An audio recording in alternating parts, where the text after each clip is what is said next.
Hello, everyone, and welcome to the Griffin's Nest. My name is DJ, and I'm excited to be running some Mecha Hack on the channel. I don't think I've run any Mecha Hack yet on the channel. And this is all a part of Not ATCon, which is a convention to celebrate the Absolute Tabletop community, as well as the Absolute Tabletop company, of which this is their game.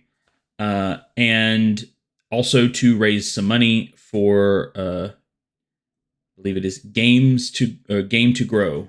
And there are links down in the description to where you can donate, and their website where you can go check them out. They raise money and they help bring games to people who need gaming for mental health issues and things like that. So I'm super excited to be helping them. This is also sort of running concurrently with Call to Adventure over on the Mini Terrain domain. So go check that. I believe they're also live right now.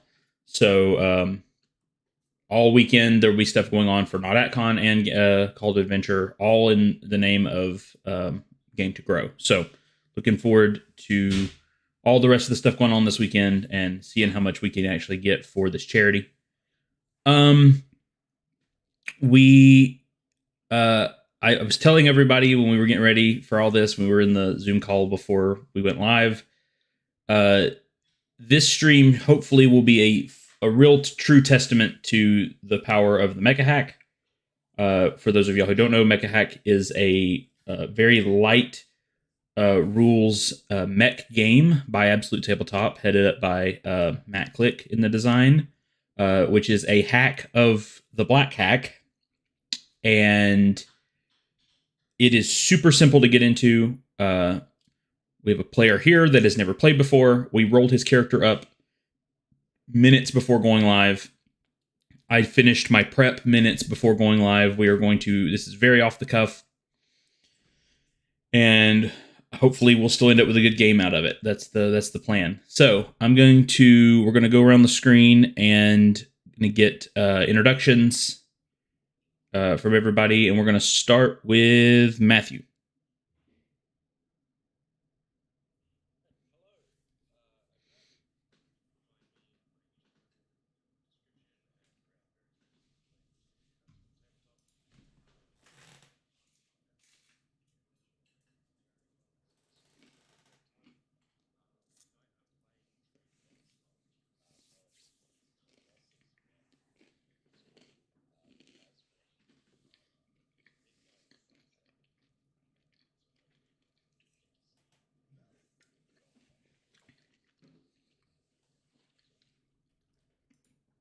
Awesome. Next, we'll turn it over to Scott.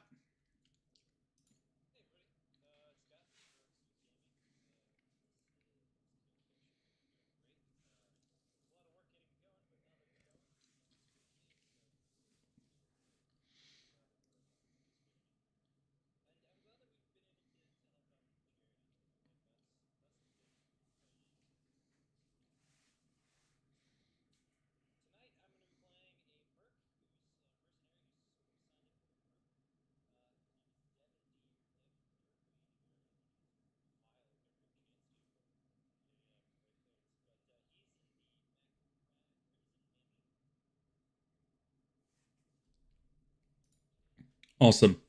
Looking forward to playing some more with you guys. For those of you who don't know, mere hours ago we just finished playing with Jeremy Lilly over on his channel. All of us here except Jeremy played over there, so I'm excited to play some more with the rest of these guys, and excited to play with Jeremy for the first time. So let's turn it over to Jeremy.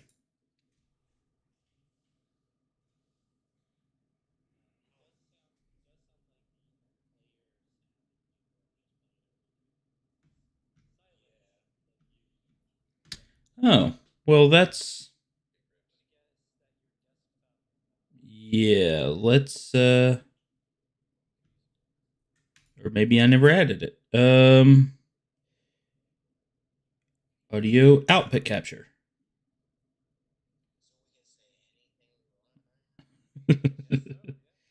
Mecha hacks are terrible. So I hate it. And they'll never know. No one would ever. I see it. I was gonna. Okay, now we're on there. Way out into left field, I suppose. This game is nothing but a hack. Okay, now we should be good. Get out right now. Get out of here. Boo. I quit. I'm glad that the audio was on for that joke. I will do a quick I've just heard myself come through on the stream. Yes. Uh-oh. Was it in the right canvas? It came on right as I said, Mecha hacks is a terrible system. Now they will know. Out of context, too. Out of context. That's amazing. Oh, no. Somebody clip it. Okay, so audience, clip that. Go back a few minutes. I think DJ is actually muted too. So on our end, so DJ's muted we can't hear him on Zoom. Okay, I'm back. The audience can hear there we go. Us. There we All right, we're all good. You can only unmute one audio. Only one audio stream at a time. Okay, so can people hear me now if I say yes? Stuff? Okay, not that it matters anyway. But my name is Jeremy Childry. I am the president of Gordon Games. I am the author of Gordon and also Cocaine and Alligators. And the upcoming books Dive from the Deepest Trenches, The Pamphlet Chum, and Cocaine and Alligators 2, Rat World Adventures. So go buy that stuff. Just to Google it, find it on your own. I'm not here to work for you guys. I'm here to play games. Sorry. Gordonec.itch.io, and then you can find stuff and drive through as well. And yeah, I am playing Andre Baja, the lifelong martial artist, the pilot of Taurus 4, this massive forearm mech behind me. That's from Gordon by yeah, this is my very first time playing the Mecha hack. I'm excited. I have experience with Black hacks, so I'm interested to see what they've done with it. I've looked at it a little bit in the past, but I haven't really got to play. So yeah, that's me, Jeremy. Awesome. The other Jeremy. Yeah. The other Jeremy. I don't have buttons for eyes though, so. I'm excited to play with Jeremy here. And quick recap for those that couldn't hear earlier, we've got Matthew playing Midnight Sunset, and we got Scott playing Crimson Mammoth. And finally, we're going to turn it over to Paul and let him do his introduction. Everyone, I'm a regular on the channel. We play Starforge together with Dimension 119. I will be playing Prelard Danmore. He is piloting Breaker Zero, which is on an auxiliary chassis, and he is he's the only one not originally from the Terran Collective. He's from the Aeonic Primacy, and they have different technology there. Maybe alien in origin, and he is a defector from there who's joined the Terran Collective, and every day he just tries to prove his loyalty to the Terrans. Awesome. And yes, like Paul said, we do play Starforged. Hopefully within the next couple of weeks we can get back to that. That is streamed over on his Twitch channel, The Raven Rolls, and then the VODs are archived here on the Griffin's Nest. So, without any further ado, if we've don't have any more things up front, let's get started. I mean, you almost had no technical difficulties to start with. Almost. But we all have a technical difficulty. It's part of the ritual. If there were no technical difficulties, I'd be upset, honestly. Hey, this is way better than what happened on session 4 of our Ad Astra Starforge campaign, where I had zero audio the entire stream. Oh, We could hear each other in Zoom, so I just assumed the audio was working, and I had not linked my microphone to OBS. So, you ever want to see like a really messed up stream running? Go check out the one that I ran on Tony Plus One's channel.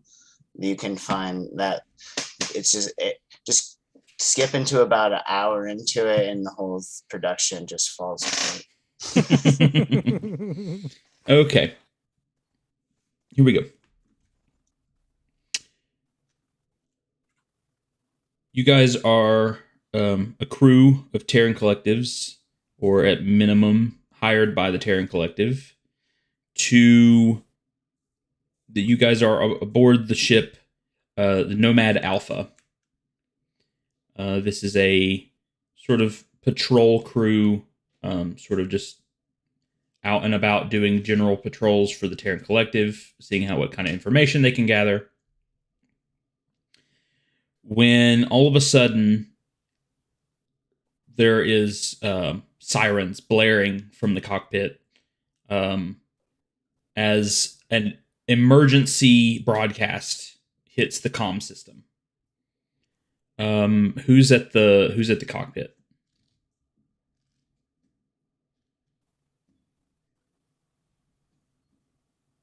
Or is there someone else? No one flying? wants to jump at it. I'll go for it. I mean, I wouldn't be there because, yeah, you know, whatever. I don't get extra pay for flying the ship, so why would I do that voluntarily? Drake is a very old school, very no nonsense kind of guy. So if no one else is going to take pilot, I suppose he would. Okay, I imagine there's like a co-pilot seat as well, right? I'm sure. Yeah. Yeah, I'm napping in that one.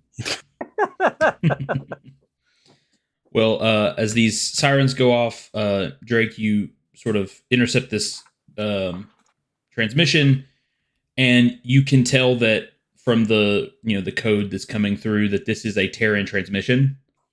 It's not a random transmission or whatever. This is from the Terran Collective. So if you connect to the transmission, you'll hear through struggled breathing someone saying, help, help, this is the Go On station. We are under attack. We have valuable Terran information, and then the call goes quiet. And so amongst all this, Drake is sort of shouting back, trying to communicate to them. Soldier, what's your information? What intel do you have? Where are you? What are your coordinates? And he's just getting nothing. Yeah. And so I imagine there's like an onboard computer that he'd immediately throw open and search for Go On station and see if he can find where it is relative to us. You guys are not far. It's just a quick drive jump to Go On station. You know that you guys are like the only crew stationed in this general area, so you probably are the only people that received this transmission from Go On. And so with that information, I think I'd sort of over comms, sort of to the whole ship, I'd announce sort of a state of not emergency, but we're answering a distress call. It'd be something like attentional ship personnel. Go On station has sent out a distress signal, and by all likelihood, we are the only people who are able to act upon it in a reasonable amount of time. Prepare for jump towards Go On station as soon as possible. And he'd sort of get up and start marching towards the sort of bay where all the mechs are held to get ready. And along the way, he'd just sort of give, sorry, what was your character's name, Jeremy? Andre, he'd sort of not like a slap, but like a gentle like tap, like wake up. And as he's walking out, he'd explain the situation and tell him to start suiting up.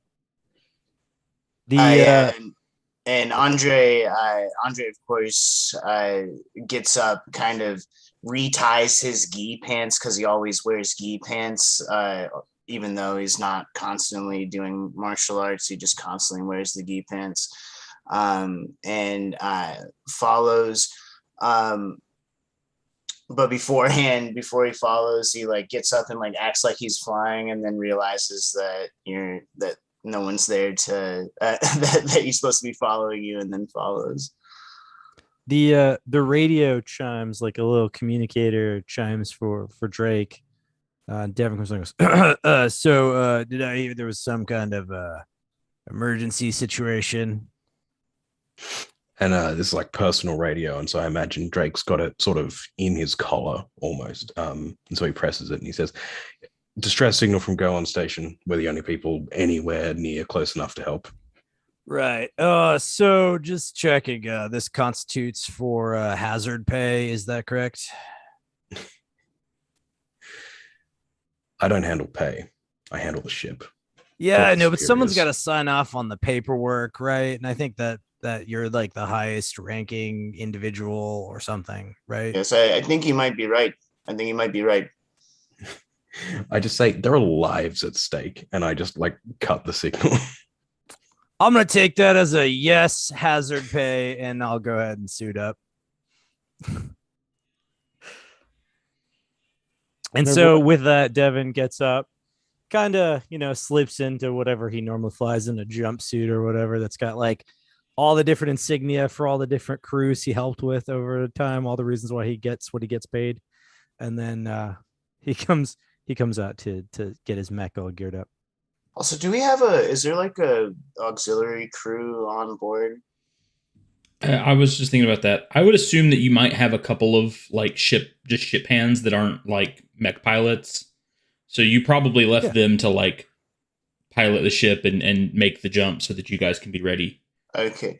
So do we go? So like, would it be standard to take the jump in the mech suits so that we can dismount as soon as we get where we're going? Or I would assume so. Yeah. Hell yeah. So like in all of the old Gundam cartoons where the Gundams like got out and were flying around in space for some reason, that's exactly what we're about to do. So I don't know if this is stupid, but I'm going to describe it anyway.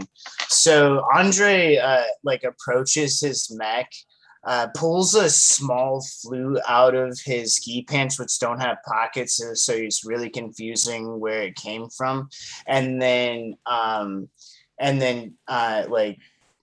plays a couple notes, like doo doo doo doo doo doo, and then the mech apparatus like opens up and like presents the seat, and he locks himself in, and then it pulls itself back into the mech, and then as this is happening, as he's being like pulled back into the mech, that's when Devin comes out into like the catwalk. It's like, yeah, that's still weird as fuck, man. It's the coolest thing you know about, by the way. You don't know of anything cooler. Nobody else controls their mech with a flute. Get over it. This is why I prefer the old ways. And he just like hops up into this huge cockpit and like slams it sealed. Devin gets to his mech and he just pulls a little key fob out of his pocket. And like the thing opens up and he gets in. See, Prelar walks in. He's still wearing white and blue Ionic Primacy jumpsuit because it works with the systems inside of his mech, even though he's changed the paint job on the outside. He steps in and parts of it connect to him through the suit, like he's becoming one with the suit, and it's like merging together. So it's like they're bonded together. Mm-hmm. Prelar Demore reporting for duty. Is there in this game? Is there anything bad that happens to you if you get like disconnected from your mech too quickly, or are they assumed to be like mind links? Or Not inherently. You can flavor it any way you want, but it is worth noting that any attack on mech scale is an instant kill to an unarmored person. Yep. And the hybrid mech from the mission manual does go berserk instead of overheating. So it's like an Evangelion. It goes crazy and like tries to kill people around it. Nice. Yeah. Yep. Okay, as all of you get suited up in your mechs and get all secured, Drake, you have a comm link to the cockpit so that you can talk to whoever's up there, and they signal back, we're ready for drive jump, twitch jump, and they're calling to make sure that you guys are ready. And so I imagine I'm sort of like the point of relay between the team here. And so Drake, he's in this cockpit. He's got his arms and legs sort of not submerged, sort of encapsulated in these sort of metal apparatus, these devices that allow the mech to sort of read his limb movement and translate it to the mech's movement. And so he's testing all the joints, twisting everything, swiveling everything, making sure the mech's still operational, checking the oxygen levels. And he calls through the comm link to everyone else. Are you ready for jump? Never been readier. Ready when you are, Chief. All right. If everyone's ready, he'll just call back to the cockpit and say, hit it. And it says jumping in 3, 2, 1, and then you feel that familiar pull into hyperspace, and almost as instantly as you enter hyperspace, you exit. That's really how close you guys were to go on. And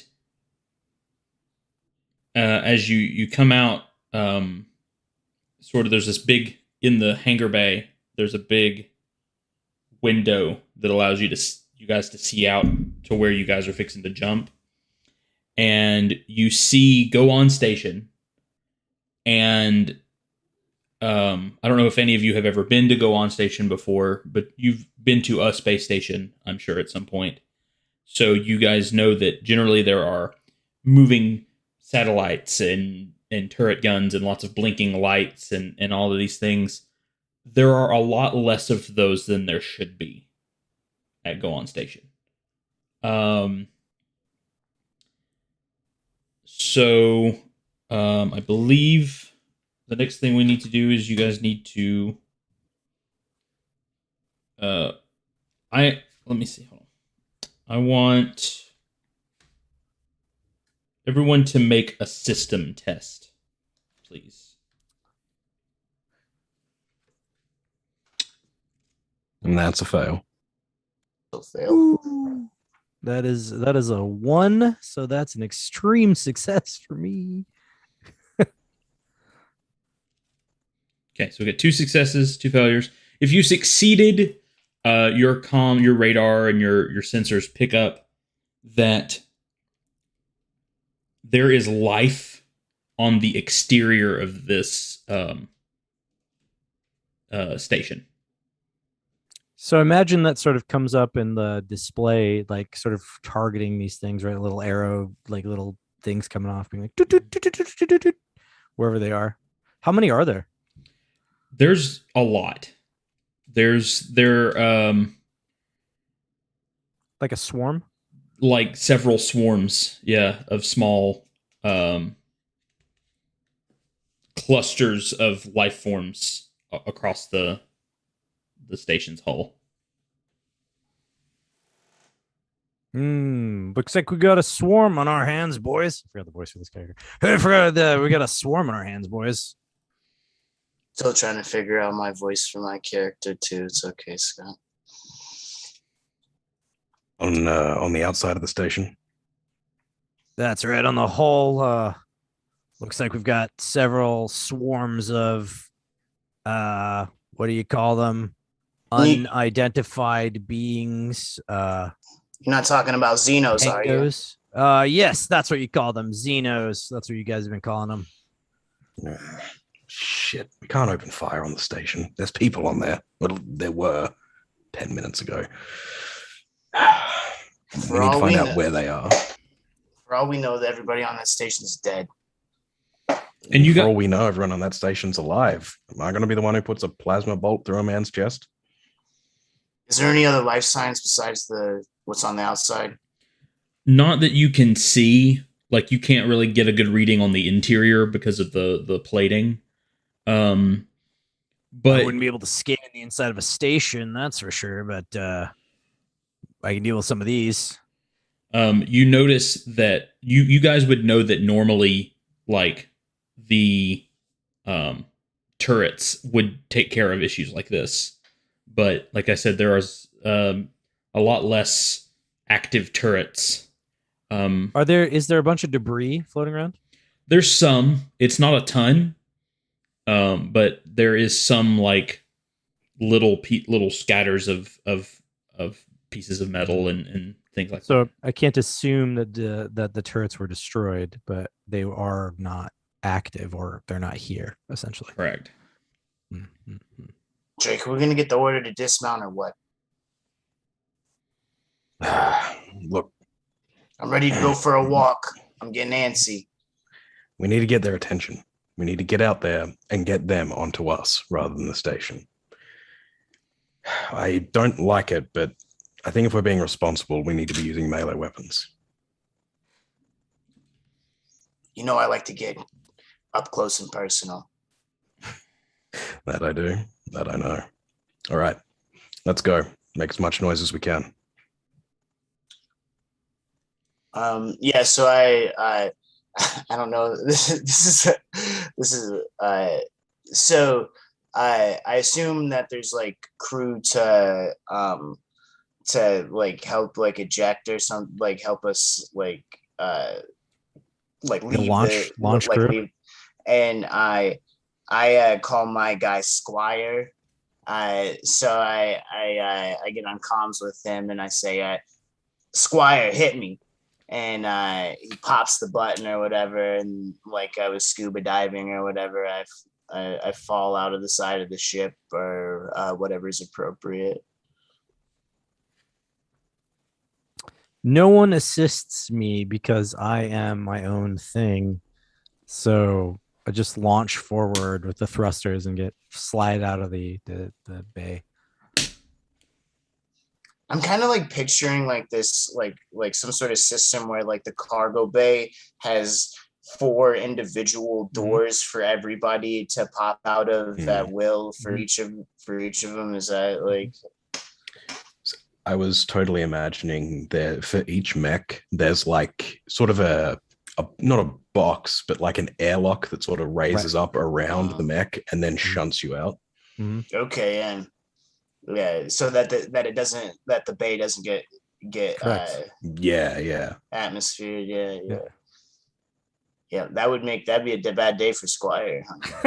The whole launch crew just has to walk around with like masks on the whole time because they never know if they're gonna be stuck out in space. I picture all the bays are extra large for the mechs, but this one has been retrofitted so it's a smaller mech instead of a larger bay, but it has some adapters to convert your energy source to his, so it sort of makes up for some of the difference, but still a smaller mech getting shunted out. Okay, so as you guys are launched. I totally draw the sword, by the way, because he wanted to go melee. But for me, it doesn't matter because my gun is also hard point on my shoulder. So I can go ranged / melee, like at whim, essentially. But I like that, like sort of the thing in like Gundam where like flying with the weapon in their hand. For some reason, that's totally what I'm doing, just to show off. And I guess if we're just like like revving our engines and stuff like that, right? Like the rocket fists, I'm like they're up the sides of the. I'm not imagining. It doesn't say that I shoot the fists at people. I think that it's like a propelled punch or whatever. Yeah. So like I'm like flicking the fire on and off for the rocket fists. It's perfect. We picked you didn't want to hurt anybody, and so I got grappler and the rocket fist. So. Hell yeah. Okay. Yeah. Yeah. Okay. As you guys are ejected out of the back of the Nomad, I'm gonna need mobility tests from everyone to make sure you can navigate the space between the ship and the station. That's a success. Success. I didn't get a chance to do Is something. Is there criticals or no? Yeah, so Yes. 1 is crit success, 20 is crit fail. Okay, I got a 1. So Okay. Success over here. Right, success. Yeah. Okay. Was there something else you wanted to do, Paul? Oh, I was. I didn't have time, I guess, to do a use action before then. If you can say So- it was part of your prep before you got launched, if you want to. Basically, I would give everyone +1 mobility, essentially. So the nodes, as you can see, where is it? Right here, the nodes pop off. There's several ones that pop off of the chassis. They're just tethered by like a thin cable, and they shoot into all the mechs, the allied mechs, and they basically give your system a little jolt, I guess. Maybe coding something, however it works. And everyone right now has the +1 mobility to everyone, unless I change it. Okay. See, I was thinking that Midnight Sunset would have sort of these almost like veins of like plasma sort of running through the armor, like as a direct result of the reactor. And I like to think your sort of pod latches on and that light grows just a bit brighter as this extra power is pumped in. Hell yeah. Okay. So you guys all, it was 4 Yeah, successes. Do you have the running lights additional module, or not the module with the like extra thing? Oh no. Oh yeah. There's an additional like customization note in the mission manual where you can have running lights essentially that tell you that sort of shine on your reactor core to know where your power's at and stuff. Yeah. So that was 4 successes. So everything goes to plan. You guys can navigate your way to wherever you want to be in regards to the station. Can I land on the outside of the station? Yeah, totally. That's where I'm headed. There's there are noticeably 4 large groups of these monstrosities. They're small, but there's a lot of them. So yeah, let's roll initiative. So I need either a system or a mobility test, whichever you prefer. And all I need to tell is if you succeeded or failed. Taurus 4 fails. Okay. Great success. Also failed Failed. because I got a 13, which is the same as my mobility. So And Did you have the +1? that's with your Oh, plus it was one. a +1. okay. Midnight, what was your success or fail? Success, sorry. Success. So it's 2 success. me and Breaker, and then it's Taurus and Crimson. Okay.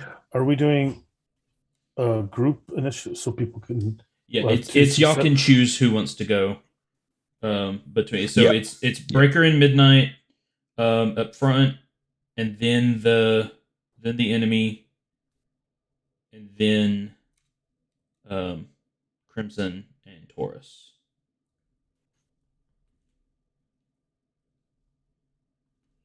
Okay, so Midnight, Breaker, you choose who wants to go first. Paul, why don't you take it? Okay. I will use the. I'll do reinforce, which is a use action, and I will basically one of the. Actually, the pods that separate to everyone, I think they detach those ones. It seems a little better, even though I have up to far range, I think. Those ones detach and attach to them, so I have like a control over your system to give it a boost. And so closer near Mecha, I guess we're all within that range still. I give Midnight Sunset essentially a D6 that you can subtract the result from single attack roll, so in your benefit, or you can or a test to avoid damage. So a D6 to attack or avoiding damage that you have. And also to let Jeremy know, if you do, you have two actions. If you do the same type of action twice, which I'm about to do, you have to roll your reactor. So I'm going to reinforce again, and I'm going to reinforce Crimson Mammoth for the same way. So you get the D6. I'm sorry, D6 to what? I had to go take care of my dogs who were tearing into something. Yeah, so you get a D6 to your attack roll or to avoid damage. So cool. in your benefit, however you want to do it. Got it. And normally I would be rolling a reactor die, but I have the Geist system, so I will test my presence instead.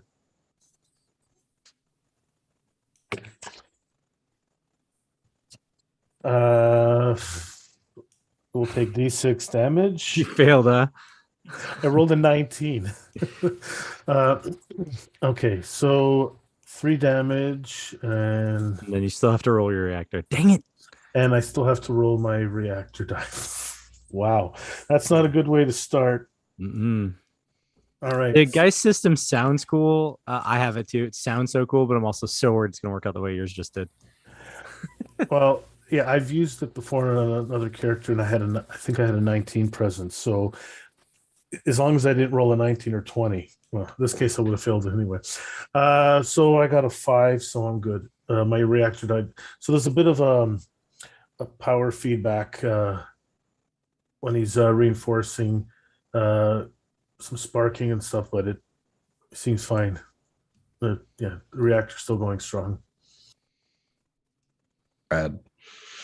And so feeling this surge of energy again, these lines of plasma and sort of reactive fuel start to surge, and sort of standing on top of this station, Midnight Sunset is going to unsheath this colossal greatsword, as tall as Midnight Sunset, which is huge.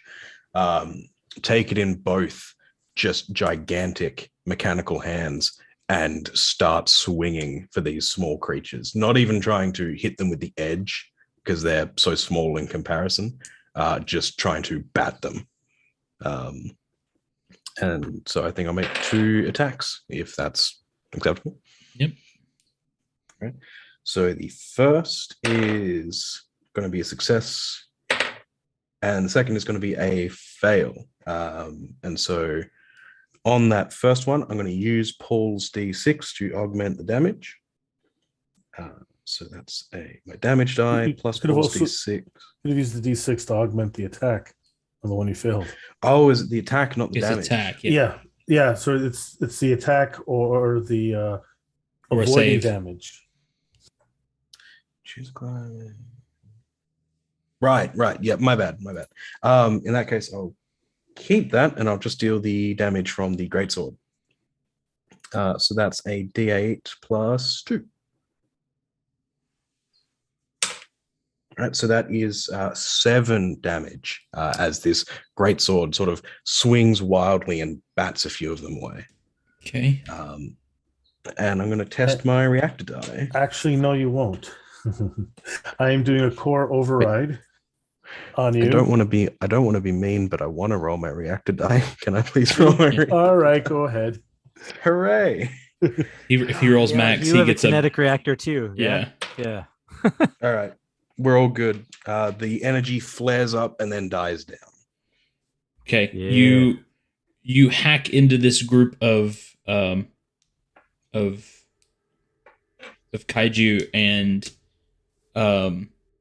you take out like a good swath of them.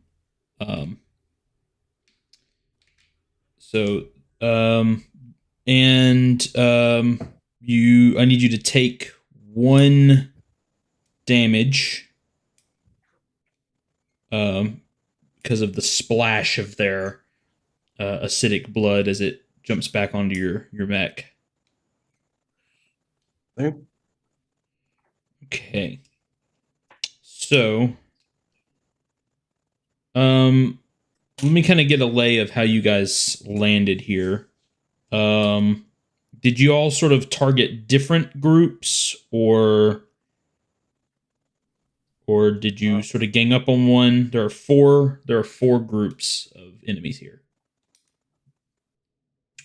I would have stayed in formation. I wouldn't have split up at all. So. Okay, so you're right there. I think. Are you? I guess since Preller Danmore Breaker Zero gave me a bonus, I probably have to be fairly close to him for that to have happened. So I guess I think we probably all landed in the same location. What's the range on that buff, Paul? Sorry, which one? The reinforced that you threw at me. As long as you were close or near when I Close gave it or to near. you. So you can be within we, at least. We stayed in formation. Okay. So because all of the enemy groups are sort of within near of each other. So are the enemy groups like concentrated on a specific structure or anything like that? Like, is there like, are they all on doors, or are they all on like hangar bays or anything like that? Make a system test. Critical success. You can tell that these things are eating like anything that's giving off electrical energy. They are targeting like gang boxes and wiring harnesses, and they are looking for they're looking for the energy. That's what they're trying to eat. Can I would I, with my knowledge of ships and stuff like that, would I know where the power plant is on the ship, or the reactor, or whatever that is? Would that be like common knowledge, or is that like? The actual main reactor is probably at the heart of the station. So that there are probably like large power banks stationed all over the outside for like capacitors and stuff like that. Okay, I'd like to try to get to the nearest like oh wait, it's not even my turn. No, that's what I was saying. Yeah. I was just trying to see where everybody was in terms of like, did you all take a different group that way? Relation to each other. Yeah. Yeah. So for their attacks. So if you guys are all ganged up on this one, there is one group sort of at near to everyone's left, another group at near to everyone's right, and then a fourth group far from you to the right. Does that make sense? So you guys grabbed sort of group 2 is where you landed. So first thing is this crew here is going to attack. So this crew is a lot smaller since Midnight got a hold of them, but I need everyone to let's see. I want Midnight to make a mobility test. Well, thing. That's a wait. Yes, that's pass. Pass. Okay. And then the group to the left sort of crawls in and is targeting Taurus. So I need a mobility test. I failed. Yep, you have the +1 still. Yeah, that wouldn't help on this 18. Okay. Then let's see. That is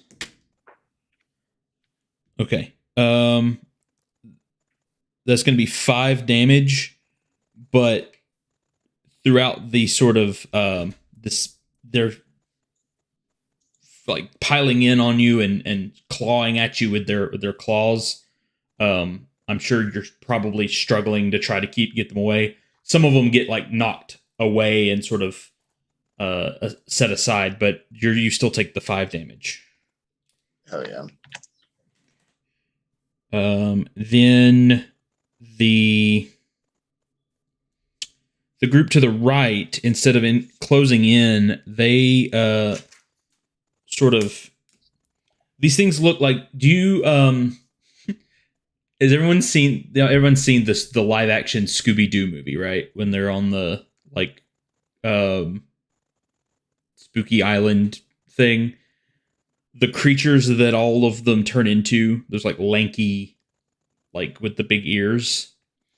These look kind of like that, but they're a lot bigger, and they've got spines down their back. And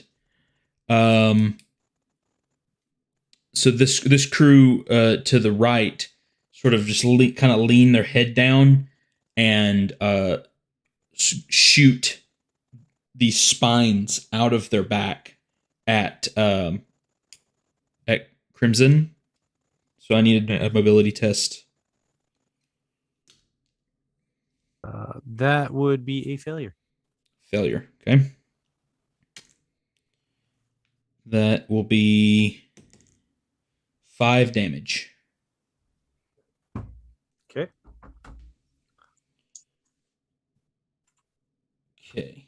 And then the other crew sort of starts getting a little closer, coming in. And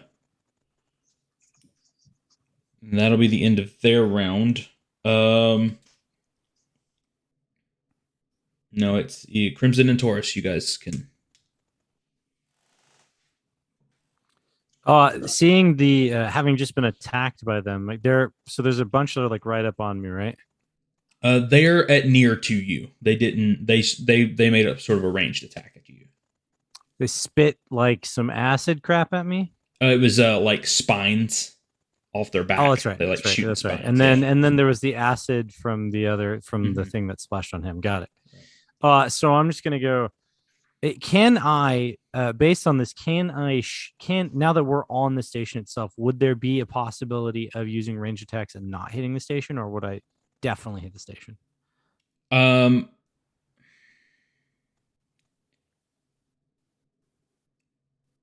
There's a possibility that you wouldn't hit the station. Like there's a pretty good chance that you won't hit the station if you're fairly on target. Right. Cool. But you're not going to like blow a hole in the hull, probably. Right. So I'm just going to say, Captain, I know you said melee, but, and I'm just going to slip into barricade or garrison mode. So I'm just going to like lean back, and it sort of sets up the barricade or whatever on top of the front so that I lean back into it. And then I'm just going to start shooting with my beam rifle at the group that was at far range that may be a little closer. I'm not sure at this point. Okay. So I'm doing the 2 things, going into garrison mode. So first I got to make a reactor roll, but I've got that Geist system thing. So I'm going to make a presence roll instead. Cause I'm too pretty to make a reactor roll. And that is a success. That's an 8. So that's fine. And then I will, shoot at these guys. So I reduce the damage that I take by 1d4, and I increase my outgoing damage by 1d4 essentially. That's how it works out. So I'm going to blast with my plasma beam cannon. It's a plasma cannon. So if they have armor, it doesn't sound like they do, but if they did, it would cut through that. Is that a mobility check to shoot the cannon? No, it's a power. Oh, it's power. Okay. Yep. And I got a 7 on that. So that's a success. Because it would be 9. And so that would be under the 16 that I have. So I'm good. Okay. Then roll your damage. Okay. So we got a 2. So 11 damage. Okay. Okay. You just completely like tear through this whole group that's at the farthest away from you. The plasma beam just like cuts them all in half. Yeah, just So, okay. Taurus, you're up. All right, so I'm going to I'm going to try to just squeeze a bunch of these things to death. So I'm going to test power to see if I can deal an extra D4 and pull a near enemy close. So if they're not already close, then I'll pull them close. So I succeeded on my power roll. So I have Rocket Fist. So does that mean that I get to roll my standard damage die for the grappler? Yeah, do.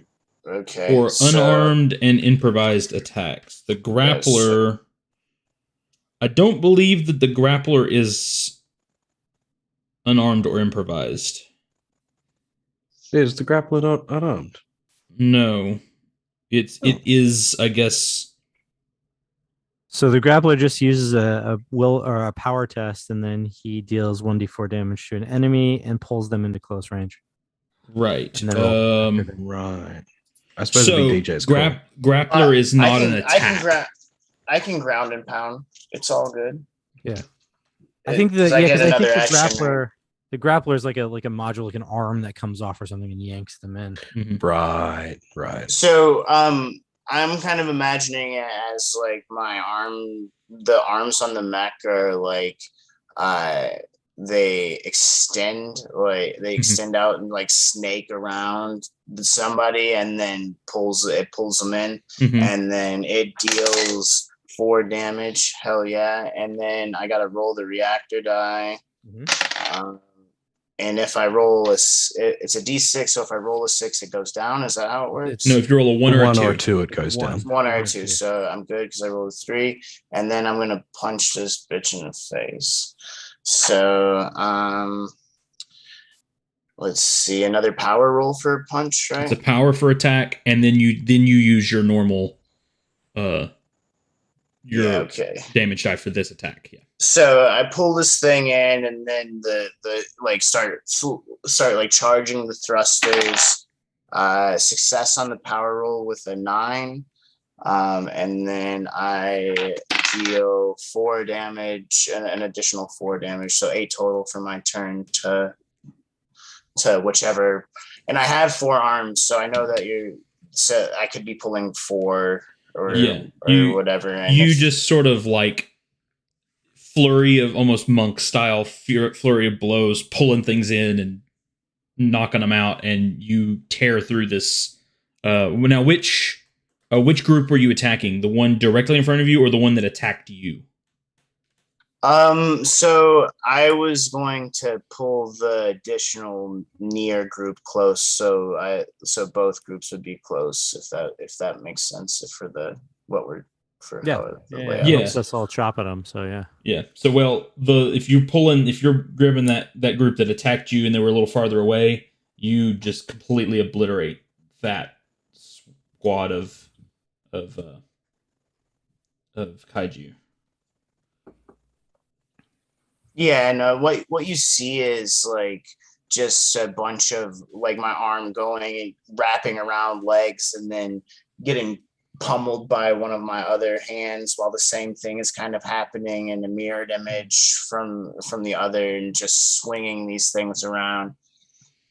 Okay, so are all of you still within close of each other, would you say?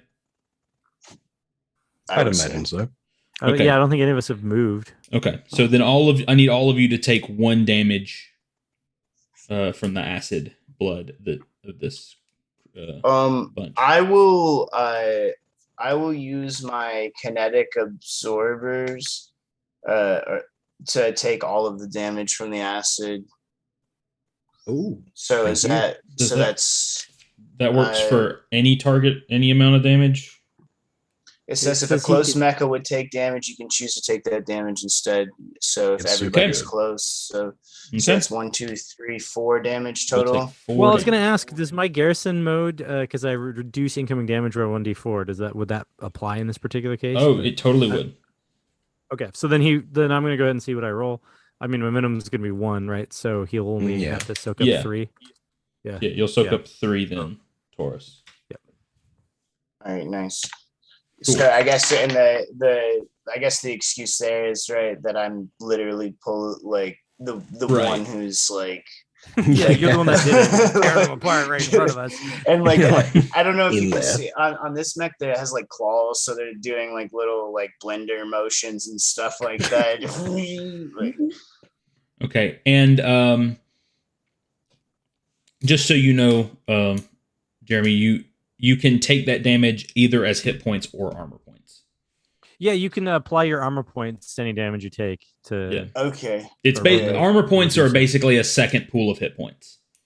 Yeah, Alright, the only so you difference can is almost be kind of strategic about when you Mhm. Yeah, when correct. you use them Yep. and stuff Mhm. like And that. there are some abilities that require you to spend armor points to activate them. Mm. Mhm. So that's why Yeah. this is a separate pool. But they basically, for most part, they function like HP. Yeah, like Yeah. in one of the game I ran yesterday, because the person had to remove 2 armor points to do his special ability, and since he had like the shield, which is 2 armor points, he just sort of Through in his- his mind he stowed his shield to be able to do the thing that he was doing. Yeah, that's Yeah. really cool. Okay. We're back at the top. So Midnight and Breaker, you guys can decide who wants to go next. There Would you are like to 2 go, Paul, or groups. shall I? Sure. There is a small group directly in front of you guys, within close, and then there is still a full-size group at near off to your right. I will use the reinforce action to, I guess, so midnight again. I'll reinforce you with the d6. Wait, Uh, aren't I already reinforced, or is that like a Oh. one? It's That's like Bardic Inspiration. yeah, you used it. It's a one shot. No, Or did you- I did not use it. Oh, he didn't I independently. saved oh. it for later. Oh, that's right. Sorry, yes. Okay, then I will. Did I didn't Doesn't use use- mine either. then I guess I'm adding it to Taurus.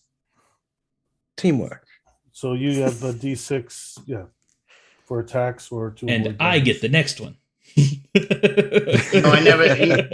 No, I never thought one of these modules would be helping me. Most of the times, these things were always hurting me. Right, Yeah, I well, assume that whatever they're generally at war, right? Terrans and the other people. Yeah, Okay. they're But not it's, on friendly it's also terms. like a weird, like it's like a leech thing kind of deal, right? It's like attached to us and like powering us. Hmm. Yeah. If the mech has any sentience, I wonder how much it how much it likes or dislikes the the leech thing attached. You know what I mean?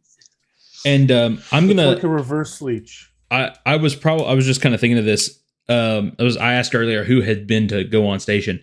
I would imagine that Breaker has been to Go On Station before, because the research that they are doing here, which I don't know how many of you guys would know this exactly, but the research that they're doing here is trying to keep up with the Aeonic primacy. There's certain like technologies that they're trying to develop to try to combat the technology of the Aeons. So since you joined the collective, you probably were sent here for a while so that they could study your technology before you were sent back out into a Right. crew. Okay. And you said we can shoot still? Yeah, you we can. can shoot. You probably can shoot. Okay. Yeah, I mean, I was sort of thinking of it. That's why I asked. Was like, if we shoot and we critically fail, then maybe we hit the station. That's Well, what I mean, as long as we're like on the station, like shooting at the stuff that's on the station and not off the station shooting at the station with the stuff on it. I think that's, I don't know if that distinction makes sense to everybody. But there's like the station's probably curved, so there's probably some level of like fuckery if you get a critical failure. It's not like we're shooting, like you wouldn't hit the ground too often when you're going to the range, right? Like that's true. That's true. Basically, I'm worried about hitting the station, so I miss everything. Oh, wow. Okay. So you see some of these nodes pop up, and all these it fires off these lasers, and it just fires off into space, not hitting anything, not even a little asteroid. Nice shooting, Tex. I'm not here for my shooting capabilities. Obviously. Okay. You ever thought about trying jujitsu? And so as all this is going off, these pods attached to all of us, Taurus is getting in there with these rocket fists that rotate like blender blades, splashing acidic blood everywhere. A crimson Mammoth shoots off this plasma bolt that skitters along the top of the station and just rips these things in half. And I call over comms, "Oh, Devin, you are a bloody lucky man that you're a good shot." And he says that as he's just rearing back the flat of the sword at the ready again to make 2 swipes at the remaining, I presume kaiju, Yes. whatever these things are. Oh, wait. Oh, there's 2. Wait, no, +2. That is a success and a fail. And so again, I imagine it's just the heave. It's so heavy, this sword. Heaved up behind the shoulder, and so that's going to be a D8 +2. So that's another 7 as this sort of plasma sword goes swiping through space.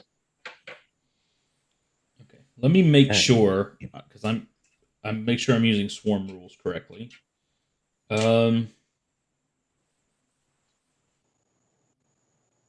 Okay. Test my reactor while I'm here. Okay. You do cut through more and more, but there's still some here.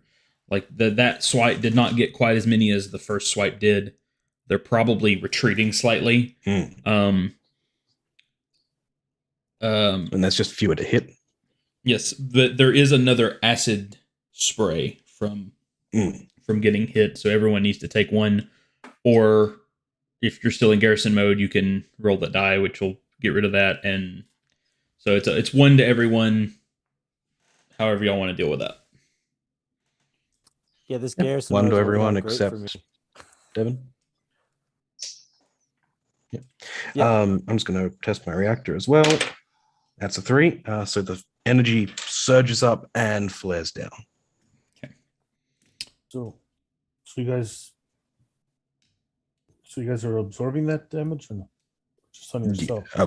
I'm just taking it. I have a lot of hit points right now. Oh, so nobody's taking. So I take the damage. Oh, you want me to take your damage, Paul? Is that what are you asking me? It's fine.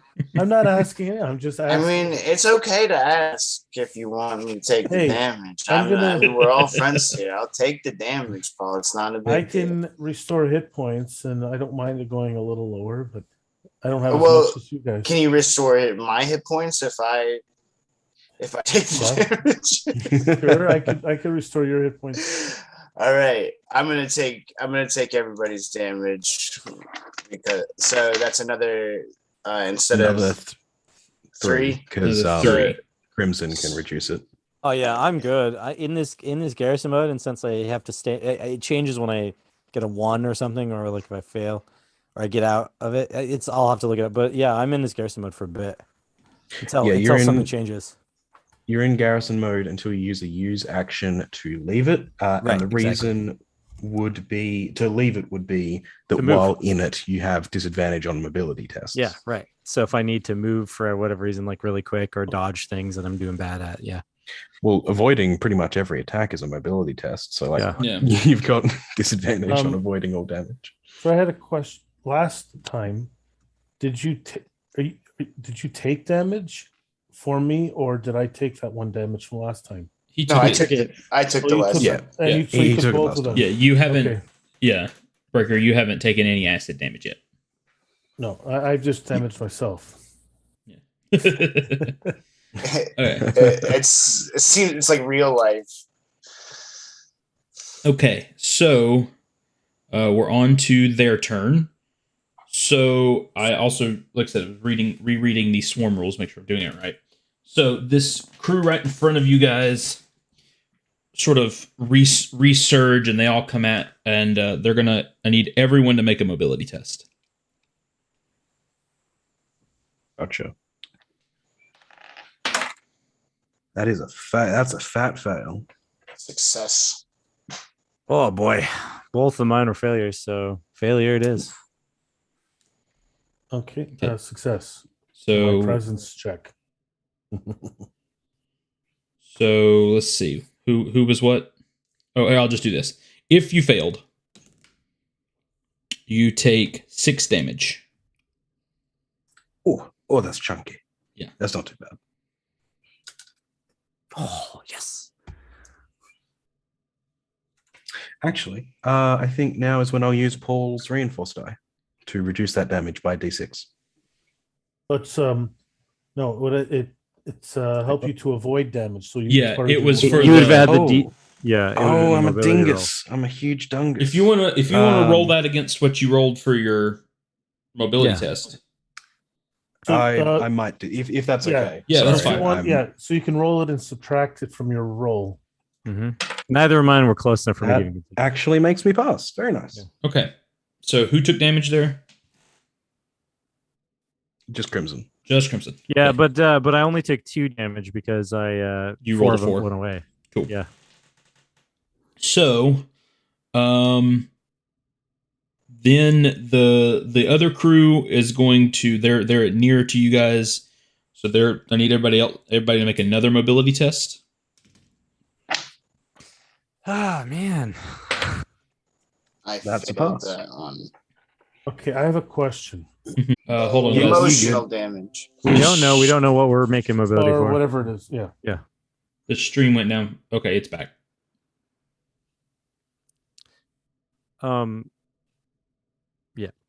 Okay, I think the stream went down I got a notification that OBS disconnected, but then it reconnected. I think we're okay. Yeah, we're good. There's that technical difficulty. Looks live on my side, yeah. So if you failed that roll, you take 4 damage. And if you succeeded, nothing? Nothing. Then we are to the bottom half, Crimson and Taurus. You guys decide how y'all want to do that. There is a group directly in front of you, and then a group at near to you.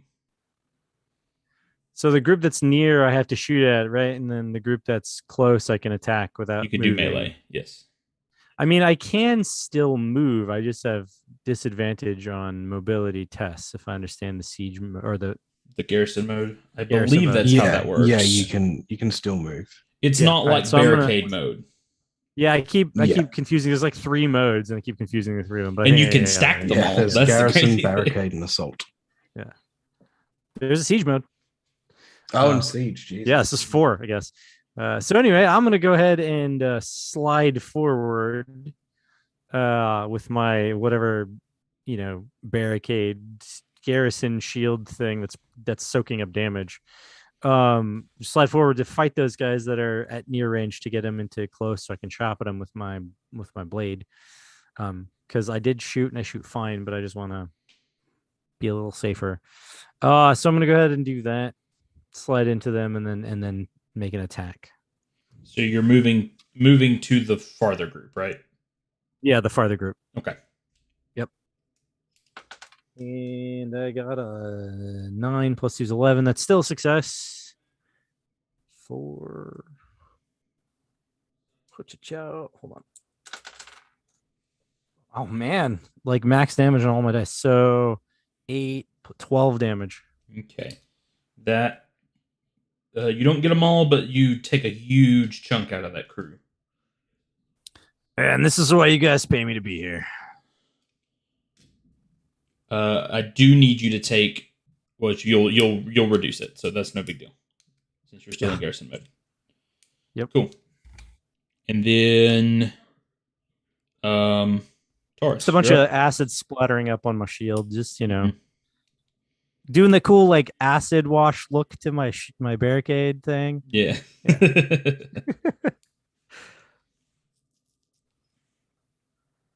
I'd like to know the real effects of acid in a vacuum.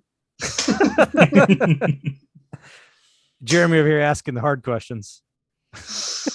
Look, I'm a chemist. I could answer those questions. This is like Power Ranger space where you can breathe.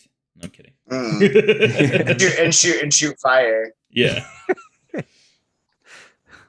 Because there were several times in that series where they were on the moon and they were just on the moon. They weren't in spacesuits or nothing. Well, that was just Rita, though, right? I'm No. pretty sure. No, the Rangers are on the moon. Yeah. Well, they're superheroes, so they can do that. I like that you named this one "Crisis Go On Station." Yeah. That's definitely a Power Rangers throw homage, Sentai, right? yeah. Go on. Yeah. Okay. Yeah. That's which one is that? Is that Operation Over? No, RPM. RPM? Yeah, that's the one that's all super dark and stuff. Yeah, like that's that, my favorite right? one. And like, That's my favorite. it's hard to find. It's hard. It's hard to even find to watch. I've got it on DVD. Yeah. It's my favorite season. Okay, you're up, Jeremy. So what I'm going to do, and I forgot to, I don't know if this matters, if it's going to matter, but my punches are corrosive. So I forgot to say that. So next time if I succeed again this time, the people got to take additional D4 damage. At the There you go. There we go. But I'm going to kind of do the same thing. And so this is like all the rest of them that we can see for the moment, right? Like there is a small crew at close to you, like mingled right up with you guys. And then there's a small crew at near in combat with Crimson. Okay, so I'm going to just rocket fist the shit out of the ones that maybe I shouldn't say it like that. I'm going to rocket fist the ones that are near or that are close to me. So power, I just barely succeeded with a 14 under 15. And I'm just going to do that twice. So I'm going to go ahead and roll both attacks, if that's okay. Yeah, go ahead and roll both attacks. I failed that one. No, nothing helps me with that. No, I failed that one. You do have a D6 to roll if you want to. Oh, I do? To try to yeah.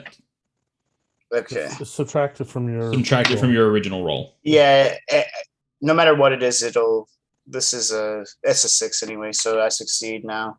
So both attacks succeed. So dealing hold on, that was cocked. 5. I should have kept the cocked one. 5, 10 total damage to the close group.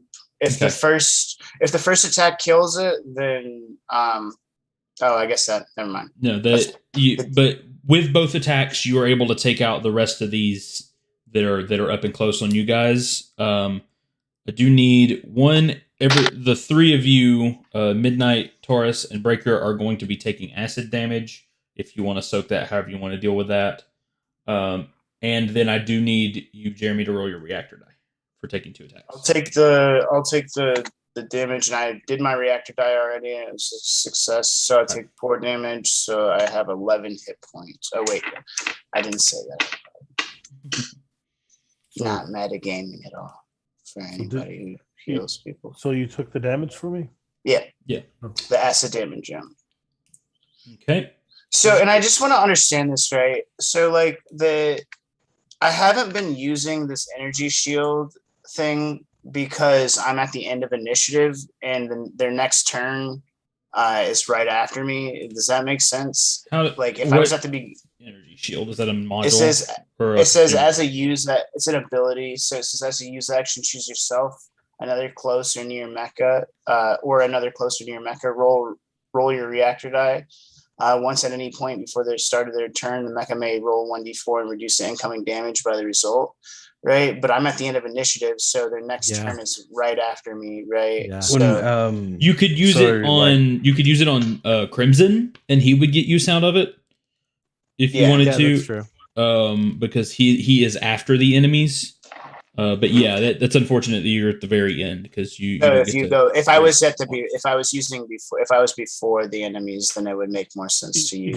Yeah. I was just making sure I wasn't using it what in the right module way. is this? You could use it on yourself. This is actually this is his chassis. It's Chassis. his second ability. chassis ability.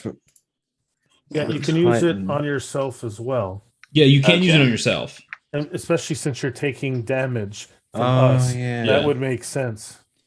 but yeah. So maybe I'm gonna guess that it's not gonna matter this time around because the combat's fixing to be over. But yeah, but for later, yes.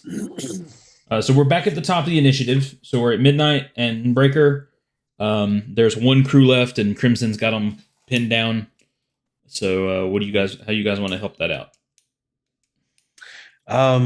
How close are they? Are they like one movement band away, two movement? Yeah, they're near.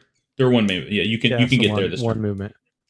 Yeah. I would Use the just. D6 yet?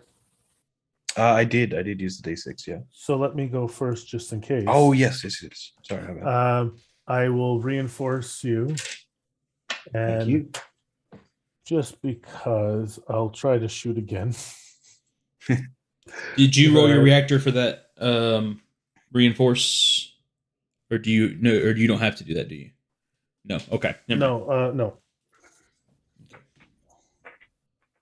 3. Yes. Okay. So I connect. Okay. So that's actually 3, 5. It's a 5, but it's still below my power. So D6 plus 2 damage. So my laser array from all the nodes do 5 damage to these things. Okay. And just for that, if they that- survive, that's enough. Your laser array pinpoints the last 4 or 5 of them that are over there, and take them out. And as of right now, it is calm on the exterior of Go On Station. So what we're going to do right now, unless there's anything anyone wants to do right here at the end of combat. I just want to say one more thing to so Andre, after we finish the last one, says and I'm kind of just going with Drake as the highest ranking officer amongst us because he was the one that spoke first in the whole entire game. We don't have to make that official. If we want it to be a role of equal rank, we can. I like it because you talked first. So this is what. Okay. If you didn't want to be the leader, you shouldn't have talked first. That's the rules of RPGs. Whoever talks first is the leader. Fair enough. And that's why I talk second, because I'm in second in command. but I over the comms I'm like Drake, I've seen him munching on power stations and stuff like that. We need to get to the reactors, see if we can go to power heavy areas of the station to see if there's any more of these things. And Drake could probably respond back. Yeah, I agree. Yeah. If the station's power is damaged, it's more likely that the people will be taking refuge near the power anyway. Less places for the circuitry to get faulted. Yeah, I agree. And inside the cockpit of Crimson Mammoth, the audience can see Devin just pulling out a little digital chart thing, and he's tracking how many kills he made to invoice the Terran Collective later. Inventorying your plasma rounds. Yeah, exactly. Right, keeping track. I brought these from home. These were mine. And these were super special plasma rounds. These are extra plasma rounds. They cost an extra 5,000. Had to buy them, so I had to charge you guys an extra 7. Okay. We're going to take a quick break. Use the bathroom, do what you got to do. When we come back, we're going to continue on with Crisis on Go On Station. It's a lot of fun.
Okay, we're back with Crisis on Go On Station here on the Griffin's Nest in support of not ATCon and Games to Grow, the gaming charity.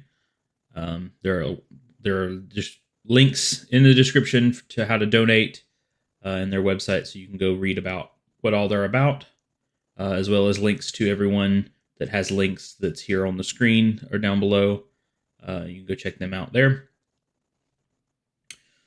We're going to jump back in. So, as you guys sort of finish cleaning up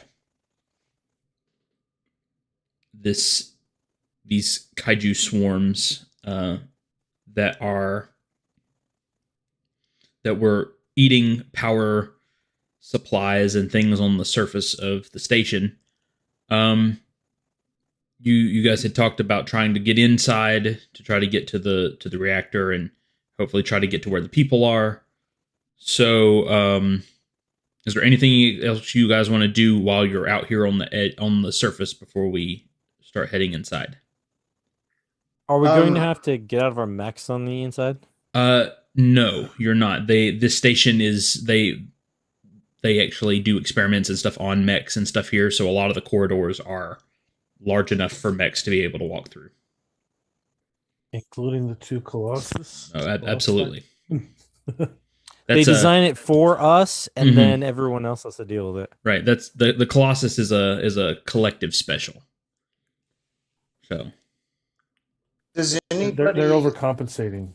Is anybody on our crew like any good at like repair at all?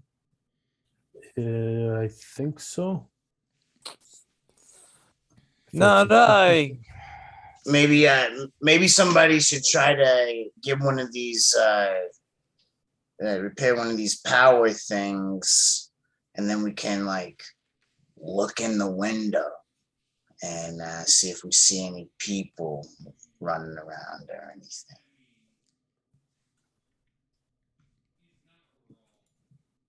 I mean, that's a good point, but yeah, tech stuff ain't my forte. Yeah, pretty much. That's why I'm here. Yeah.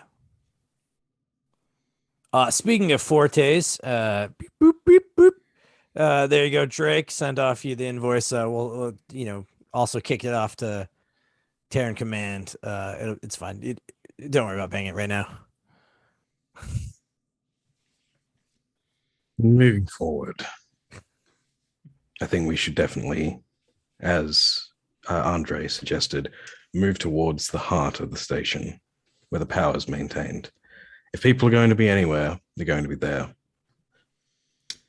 You guys are not far from a sort of access bay. It's a bay that is used for like when mechs need to come out and do repairs on the outside of the station. Just up the way, there's a set of doors.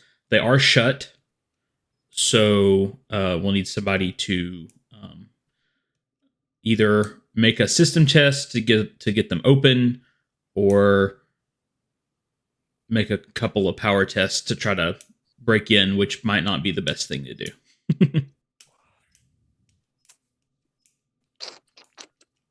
And so I'll assist whoever. I was just going to say, I'll assist whoever makes that check if that helps at all. I was going to suggest, unless Prella has already moved up, being sort of the tech specialist of the group, but sort of comlinks, I'd say, Prella, this is your area of expertise. Actually, Jeremy, how much are you down? I am. You can see by the that I am visibly damaged for sure. Because basically, I have one more repair nanites, which is D4 plus 1 hit points. Yeah, I could potentially. I could potentially get like one-shotted or two-shotted by something. So. Okay, so I will use the last one. And I will roll. And 4, you got 4 hit points back. Nice. That's all you can do, unless you take a short rest or long rest. That's still a lot better than where I was. Yeah, so I can't prepare anymore. Then we shouldn't get hit.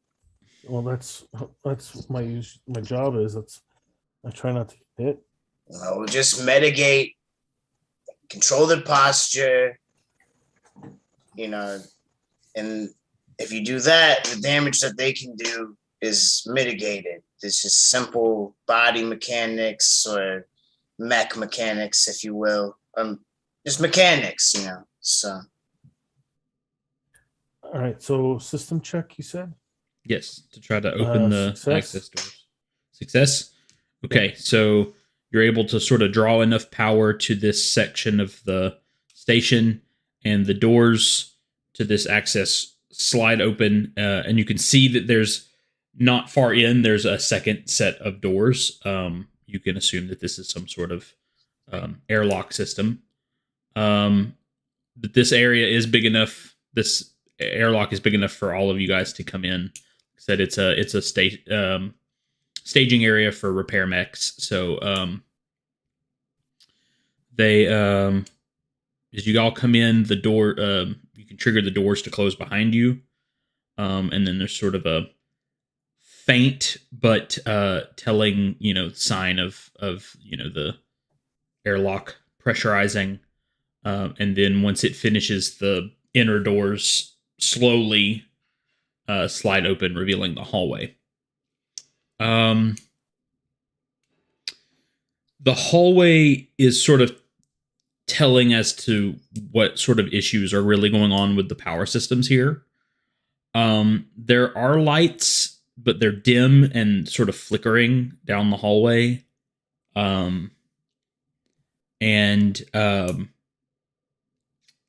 Every so often there are plasma energy shields that are sort of flickering on and off and on and off and on and off down the hallway.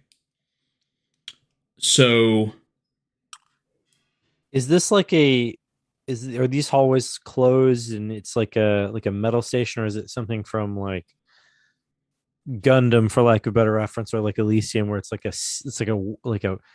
a green planet with like a core in the center kind of feel? Like, is it a ring station essentially, or is it like just like a corridors? Yeah, it's a ring. Kind of There's like a sort of the ring. It's sort of like, if you can kind of tell with the picture in the background. There's sort of the ring around the central sort of power hub with the communication towers and all that kind of stuff. So this sort of, you guys came in off the ring into sort of this area, and so this tunnel sort of leads deeper into the station. But these sort of with these shields that are supposed to be able to be put up in case of emergency, they're flickering on and off. So to get to the end of this hallway, you're going to have to you're either going to have to fully disable the shields, or you're going to have to time yourself getting through. And then right now I want everyone to make a system test.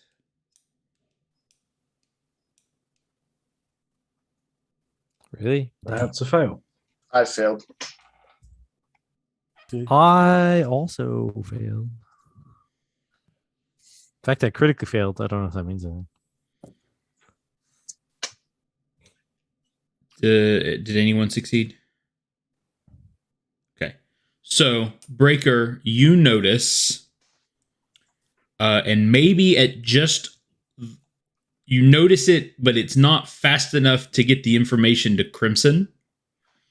There are 3 defense turrets at the far end of the hallway that are active and malfunctioning. So, Crimson, I need you to make a mobility test. I am Well, assuming that I'm no longer in barricade mode because we, changed and we moved I would around. assume so. Yeah. still have the +1 since I'm still keeping that on. Oh, that's cool. Yeah. So I'm good. Okay. So you're able to sort of dodge, or maybe your shields or whatever do their job. Your reflectors, as a plasma round is shot down the hallway at you from these from one of these turrets. So I'm assume that I rotated and it's like one of those like I turn and it like goes in front of my body, just like yeah. like okay. So, and I'm sure at that time, by that point, Breaker has ironically let everyone know that there are turrets active at the end of the hallway. Oh yeah, there's turrets on the other end. Oh yeah, got Right. that. Thanks. Want to avoid them. Could have been a bit faster on that one. Okay, so what we're going to do here, we're not going to do a proper initiative here. We're going to do Oh yeah, I forgot my voice is like this. we're basically, I'm going to go ahead and put you all in the upper initiative, so you can all act before the next volley of turret fire goes off. There is a half-powered access terminal on the wall right next to the airlock, and then there are like 4 of these energy shields that you guys would have to get through. So you guys can kind of decide what order you want to go in, to how you want to deal with this. Thinking disabling them, since none of us are particularly mobile. I will actually reconfigure the shield nodes. I will give myself the +3, and everyone else doesn't have a bonus right now. Womp womp. While I disable them, just hang back, and I will attempt to disable this. I mean, I'll hang back. Sure, why the hell not? So I guess system check. Yes. Straight up or disadvantage or something. Since the terminal is not fully powered, this one will be at disadvantage. That's what I figured. All right. 12 under 16. All right, I'm good. Okay, so you're able to sort of get into the systems, kind of get a little extra power running to this terminal, and start accessing the shutoff for these shields. What is everybody else going to be doing?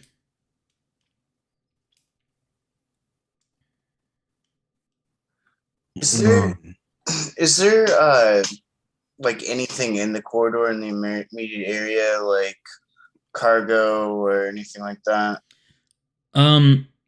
Since this is sort of, I would imagine that this is probably like the access tunnel that leads from the sort of repair bay, like the hangar bay, to the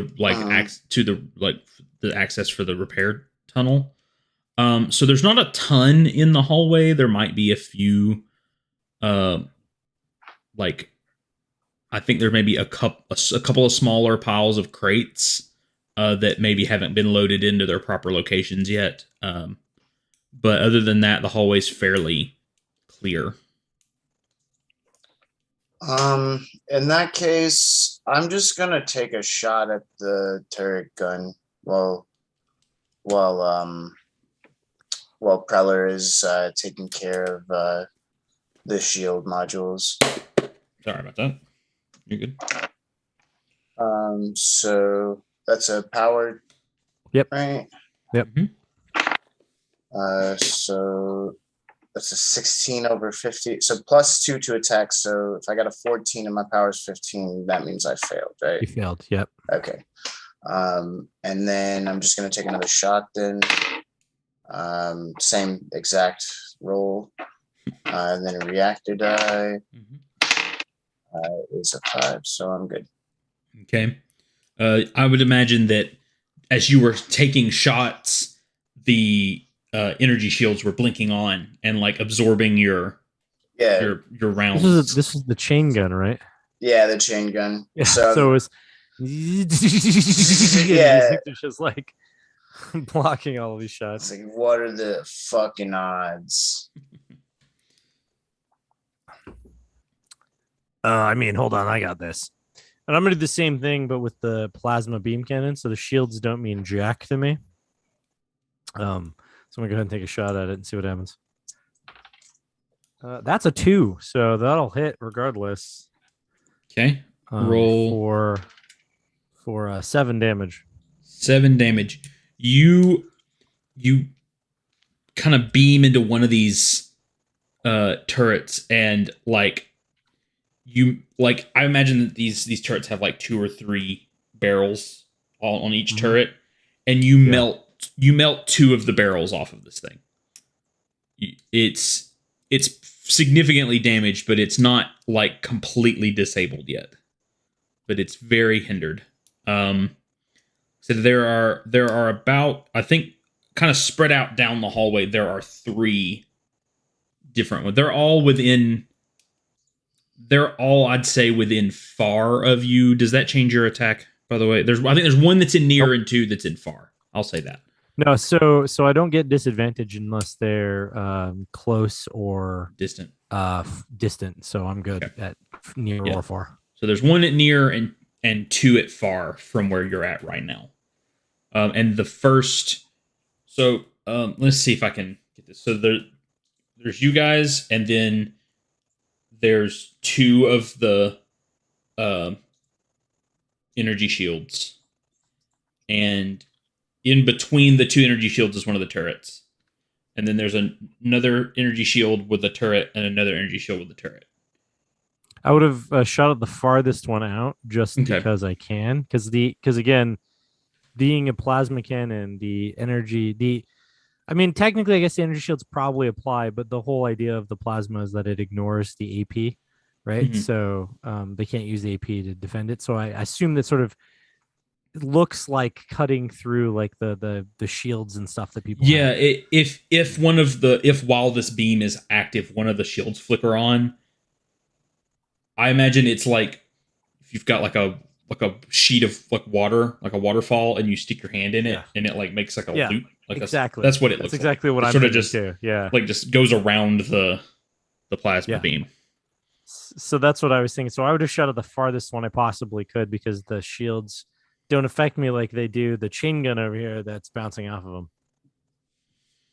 Under the impression we were trying to reduce property damage to the station. Oh, I mean, I am reducing property damage, and that the turrets aren't just randomly firing at people trying to walk down the hall. Well, that's why I'm trying to disable them. Well, hurry up then. Give me more than a few moments. I just powered up the system fully so I can access.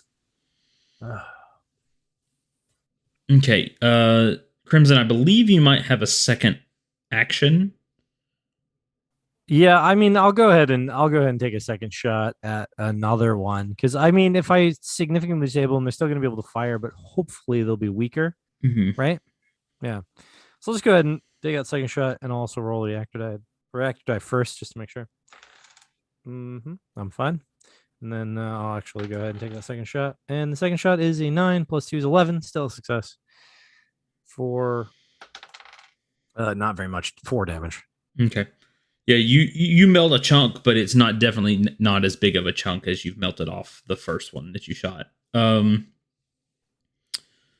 Okay, it is Midnight's turn.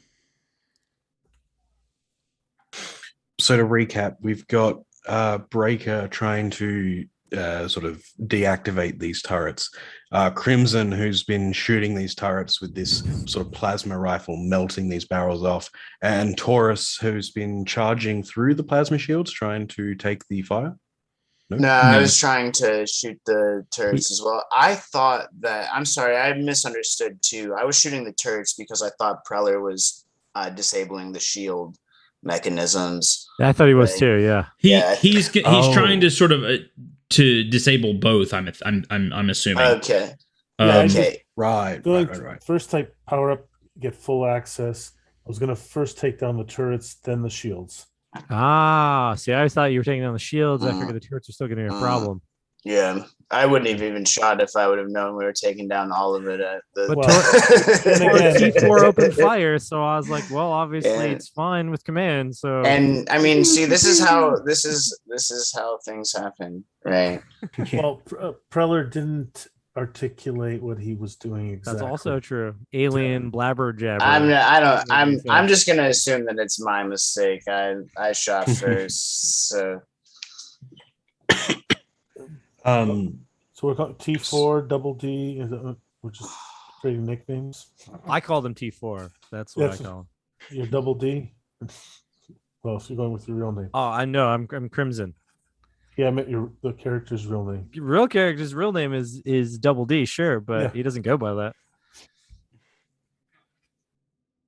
Okay. And so in amongst this firing and this confusion, I think bad as it is of a captain to just sort of, go along with what's happening, I think he does just hunker down.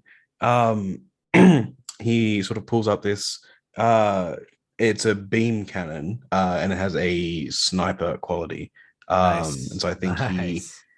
sits and waits and looks for maybe, I'm picturing these energy shields. Maybe they have to sort of condense their energy where they're being fired at.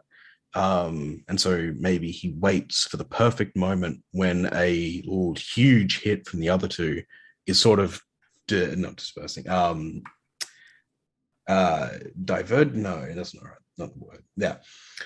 Making the energy of the shield go all to one side, and he waits for the perfect moment and fires towards one of the turrets. And so that's an attack at advantage if I don't move on that turn. Okay. That is a success. Okay. And so that'll be 4 damage. Yeah, just 4 damage.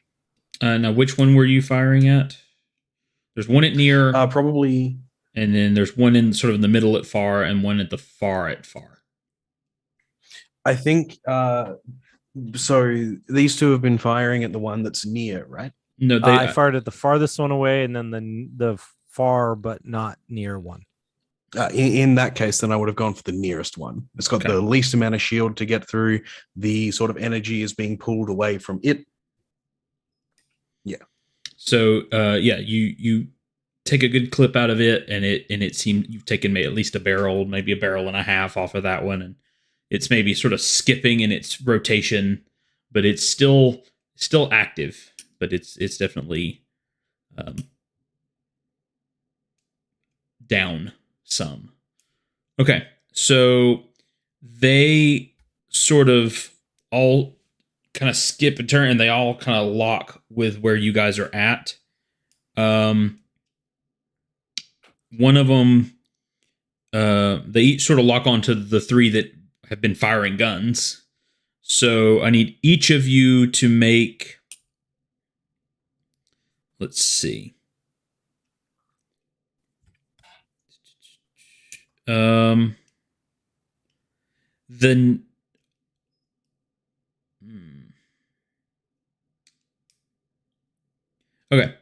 So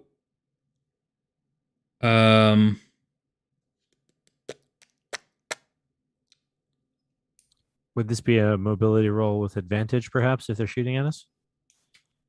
yeah, let's just do that. Let's just do each of you take a mobility roll at advantage, since the shields are kind of there and they're sort of partially damaged. So each of you take a mobility roll at advantage. sort of thing. Success. Just That's the a three of them success. or me too? Just the three of them. They've sort of Three stepped turrets, up in front. three gunfighters. Yeah. Was that 3 successes? Yep. Okay, so they, I'm sure some of these rounds have bounced off the shields, and some of these rounds I'm sure you've deflected and dodged out of the way, and but yeah, they're not able to make any purchase with any of you guys. So we're back at the top. So I'm guessing Breaker probably wants another crack at this terminal.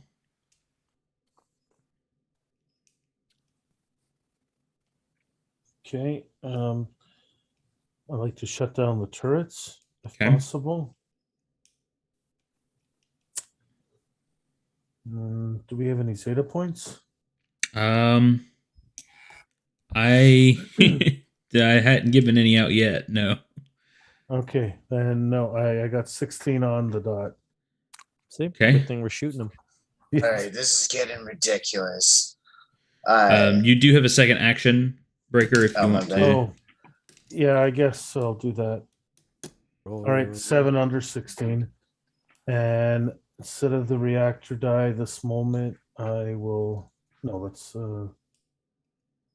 Yeah, the Geist system, so I will roll my. That's my presence. 11 under 17. I'm good. Okay. Well, you do ultimately disable these turrets, but since your first attempt, maybe you clicked the wrong key or plugged the wrong wire, or however you're working on this. There's a lot of gunfire. It's a little distracting. The turret at near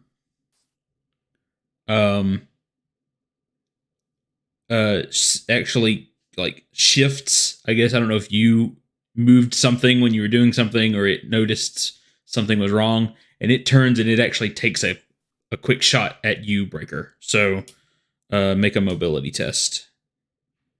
Just a normal, since your back is turned. You're working on this. Do you still have that +3 business going on? Oh, I could add more than the +3, but a natural 20 is not gonna. Ooh, shenanigans. Okay.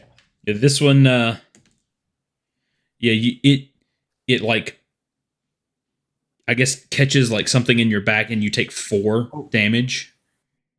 As it sort of gets past everyone that's standing between you and it and buries a bolt in your back. Okay. Now we can move on with the rest of the turn here. So the turrets are now disabled. So, if you guys wanted to try, you could make mobility tests to try to get down the hallway between the shields. Or, I mean, we're technically out of initiative now because there's nothing firing at you. Well,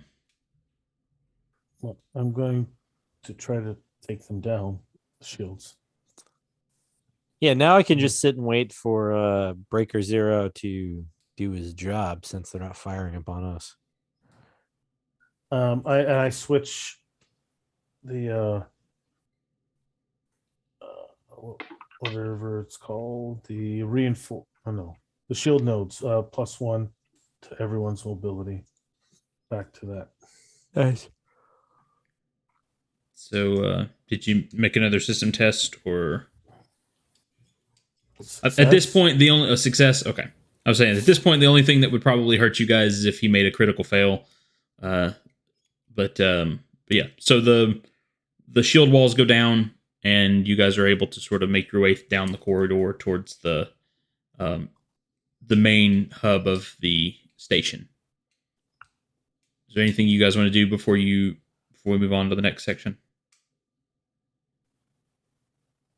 I was wondering if there might be some sort of built-in, not like announcement speaker, but maybe like a radio frequency that this station uses that I might be able to call out on and see if there are any survivors listening.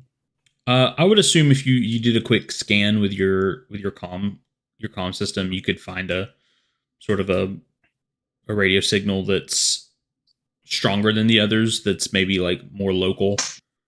We've also been here before, so unless they've changed Oh the yeah. comm settings, I Yeah. probably still can remember which. It's probably saved in your saved networks, right? Like, Yeah. Mhm. Yeah. Oh, yeah. I'll just connect to the Wi-Fi. yeah, password's already saved, so you just connect. Oh, I it. had access to the systems already. Just use your ID, dude. Well, it wasn't a connect automatically. You had to actually tell it to connect. The password and stuff was saved. And so if I can do that, I might put out just a simple message like, this is the mech crew from Nomad Alpha. We're here to answer the distress signal sent at approximately, I don't know, like 0700 hours, whenever it was. Any survivors, please advise location and any emerging threats. You get sort of a kind of feedback into the comms, and you can sort of catch like a few words. You catch like reactor and civilians, and sort of words like that, but it's very garbled, and there's a lot of feedback going on.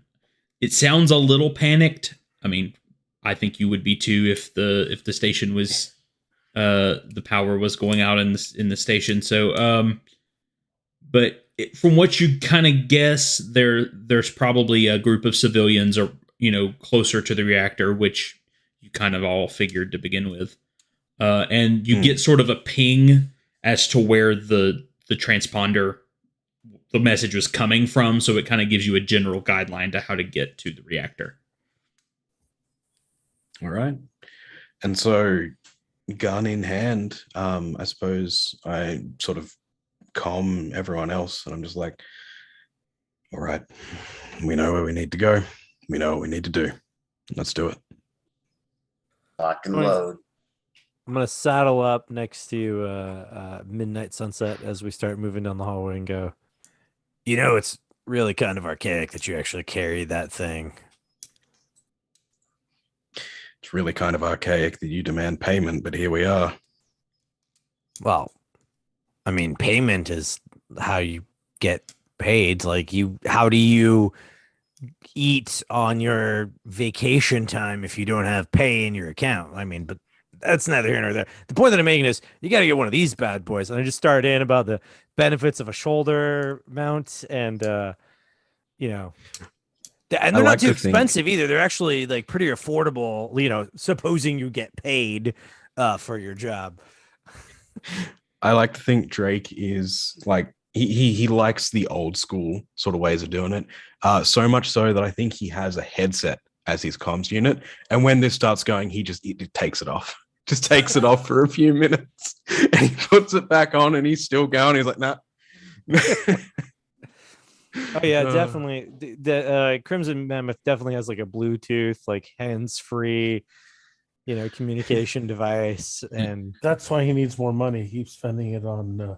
Have you not been catching this whole time? He's got like the Rolls Royce, like Tesla of mechs going on over here. I like to picture that Midnight's headset is one of those like brown headsets from like the 90s, early 2000s, beige like brown that every school library had. The big over there. There's a long curly cord on it or something.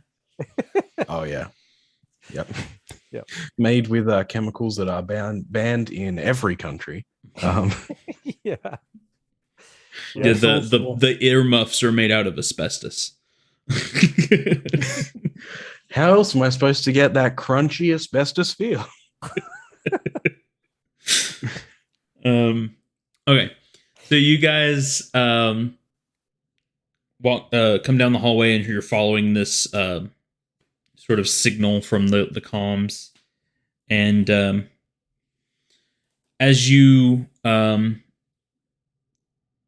walking through this station, a lot of the corridors and stuff the lighting it's like almost like the emergency lighting is on, and so like really the only things that are really active are like the small emergency lights and the like exit signs and the those things that are always on. Those are active.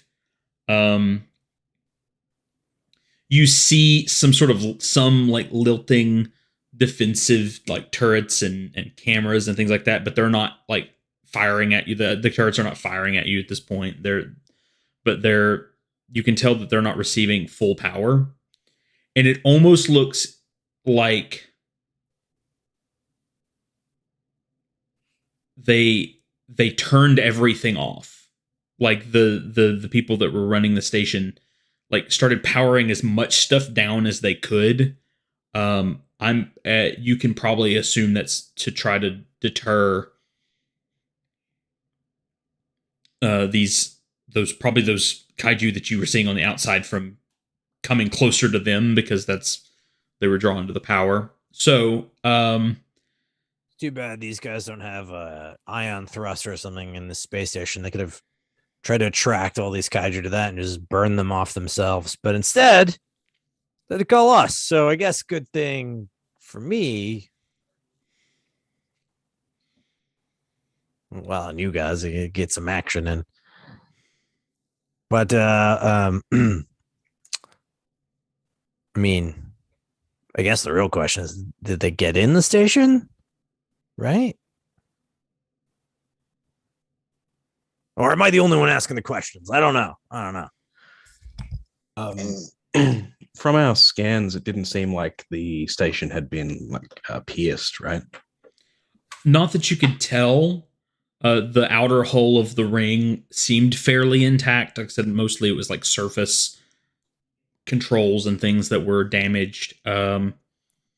You didn't really get a good reading from sort of, like I said, the plating sort of kept you from getting like interior readings. And then like there's like a band of like readings that you automatically just kind of like ignore, because there's just the radiant like reactor readings from whatever ship you're scanning. So that sort of like blacks out the area around the reactor, because it's going to be just white hot anyway. But the outer hull didn't look like extremely damaged, no. And so in response to Devon, I think Drake could say, on the scans we took, the outside didn't seem terribly damaged. And more to the point, those kaiju we fought on the outer area were still trying to get in. If there was a way in, they would have gone to it rather than trying to, bite their way through, incredibly strong metal alloys. I say we're fine for now. That's fair. That's logical. I like it. Quick question though. Do you think maybe some got in before they closed the bay doors, and so that's why they had to power all the shit off? I mean, did we all hear that transmission from earlier? I would have sent it to everyone, garbled nonsense as it was. Wasn't it kind of panic sounding? It was fairly, yeah, like there was like panting, like someone had just like ran to this comm console to send out the distress, and it did end abruptly. So, you can. These things were after power, like siphoning power. Is that correct? Yes. From what you can tell, So the ones that you attacked were attacking the power sources. So that could be why they started powering down the station, to reduce the power consumption by these creatures.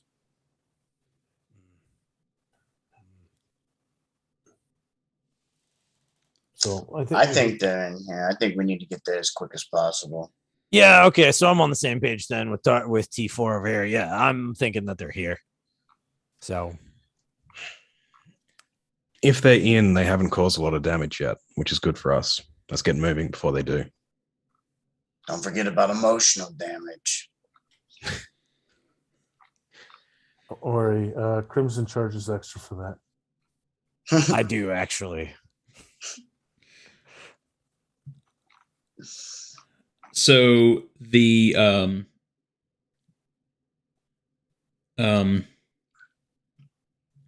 corridor sort of winds, and you come past sort of the main control terminal, which is presumably where that distress signal was sent from, and everything's sort of in disarray, as it would be when there was a panic. Paperwork and consoles are sort of strewn, and chairs are possibly turned over, and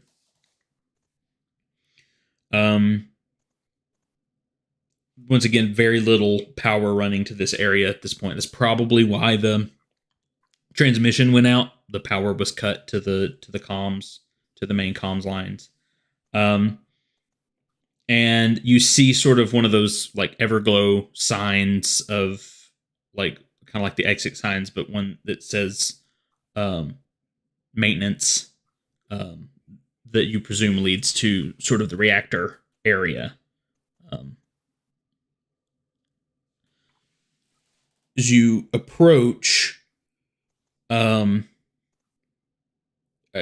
sure it's impossible to be quiet with these enormous mechs, so you're sort of just stomping through these corridors, and like you see like 2 or 3 heads sort of peek out behind the entryway into this sort of like beginning section of the maintenance area, and someone like they're like bright-eyed, they like wide-eyed for a second, like, oh no, something's going on, and then they notice sort of the Terran logos emblazoned on your mechs, and they sort of, this half relief comes over them, and they run down the hallway towards you, and are like, thank God someone saw our distress signal. We didn't know if anybody was coming or not.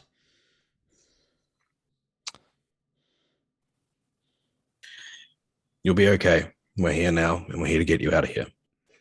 What can you tell me about the state of this reactor, this station? Well, we did a general data dump into some disks that we've got packed away, in hopes that we would get off. Some of the data was lost when the power was cut, but it's not devastating. And he still sort of got this like air of panic in his voice. He's calmer since you're here, but he's like, but what have you seen? Like he wants to know what all, because they've been sort of trapped in this center section for a while, so they don't really know what's been going on the outer parts of the station. Got you on the exterior, trying to break in, trying to feast on energy, we surmise. A few haywire turrets and energy shields, unfortunately destroyed by us. You didn't have to go tell them who had actually destroyed these turrets. You realize this? As captain, I did. All right, it's your prerogative, Cap. So he's like, kaiju on the surface. Wait, you mean there were more? Where did you see them? Oh, well, I didn't see a lot. There's a reason that we're not in the reactor core room. There's a kaiju in the reactor core room. That's all we can figure it is. It's making a lot of noise in there, and there's been surges throughout the whole power surges throughout the whole station. That's why we shut a lot of the power down, so that it wouldn't destroy everything. Right. Okay. There's a kaiju in the reactor room. My new band.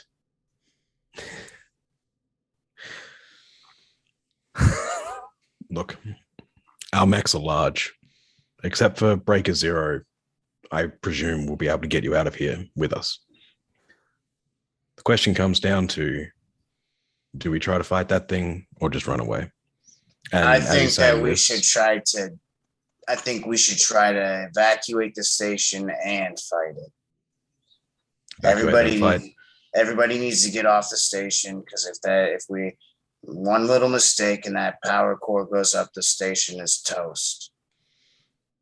It's about You're this time that midnight you get sort of a ping on your HUD, maybe a beep in your comms from the Nomad, and they said, "Sir, we're getting extremely high radiation ratings coming from your area. Are you okay?"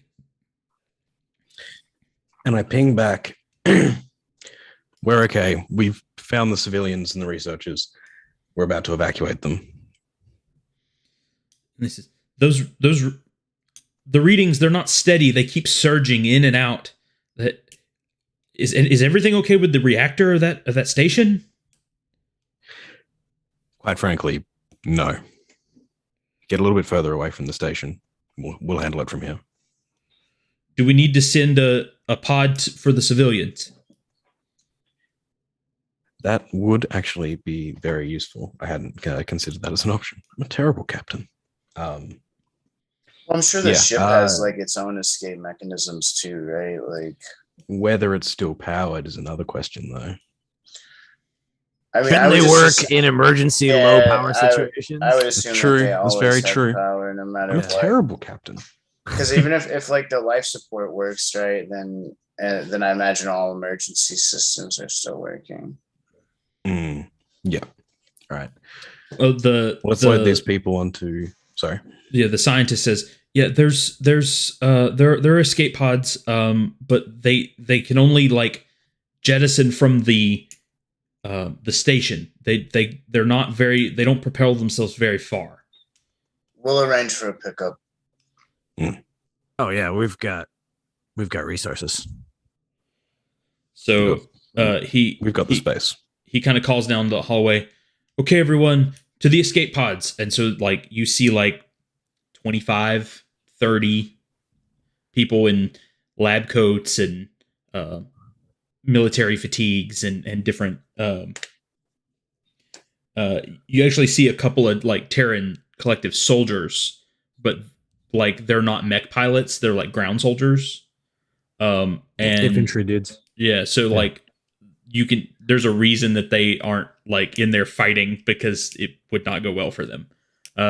So they sort of like salute you as they run past, and because I imagine that like infantry are just like automatically ranked below like mech pilots.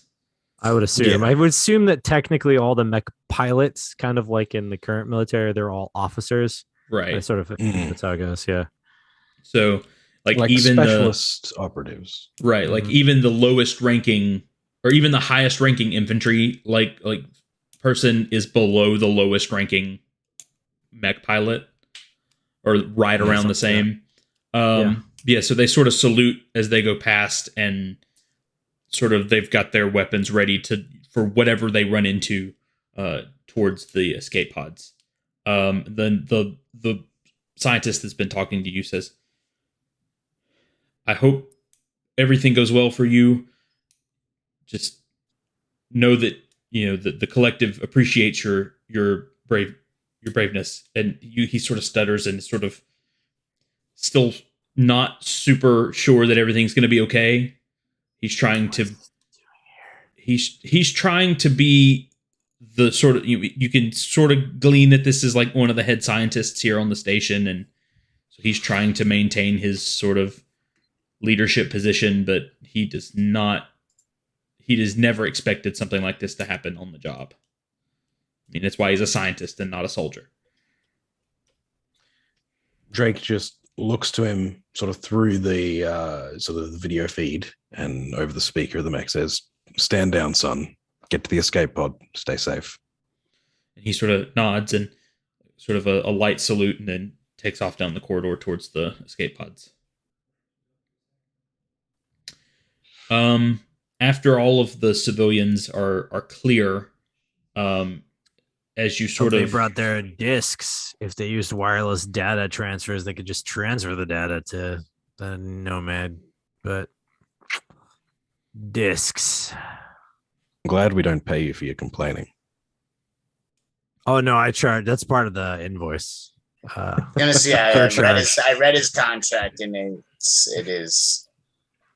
Let's just Why did we sign pretty that? quick. The so ability to fly, the ability to pilot a mech gives you a lot of leverage in your contracting. For instance, I insisted on having a fluke-controlled mech. He did. I actually saw his contract. Yeah, only fluke-controlled mechs. If all new mechs will be retrofitted to be fluke-controlled. And that was because we had a drunken argument over it, and then he showed me the damn contract. and it's about this time everyone's sort of like lulled into this like camaraderie a little before you go in, and you sort of hear a muffled, like only muffled by like thick layers of paneled metal walls. You hear sort of a screech of something monstrous on the other side of this maintenance center. Right. Like I said, I think last check it was 2.5 million ahead. I think so. Let's get it, boys. Let's get it. I would like to kill the kaiju. As you sort of open the doors to this reactor room, you can feel like as these lead line doors sort of start to separate, and you can feel the heat radiating off this room. It's at first it's maybe a little comforting, the warmth, and it quickly becomes uncomfortable. I mean, if I can feel it through my mech, that's uncomfortable. It I'm sure the closest any of you have probably been to a reactor is the one nestled in the middle of your mech, which is minute compared to the thing powering the station. Clinging to the top of this sort of this sphere of energy, almost like a tiny sun, and it's sort of anchored in like 6 points to the station. Clinging to the top of the rigging is a massive monster. At least a head taller than these Colossus mechs. And it's like got almost like a it looks a lot like a pterodactyl, but more terrifying. And sort of this long beak looking nose is just down in the reactor, like sucking energy out of this reactor. And it sort of surges down and flares up, and surges down and flares up as this energy is, because he's like drinking the energy, but it's also a self-sufficient reactor. So like as the energy Creates more energy. as the energy is removed, the reactor powers up to bring more energy back, as though the station itself was spending this power. And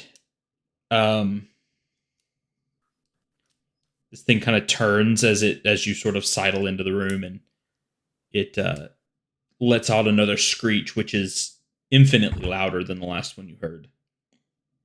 So let's roll initiative.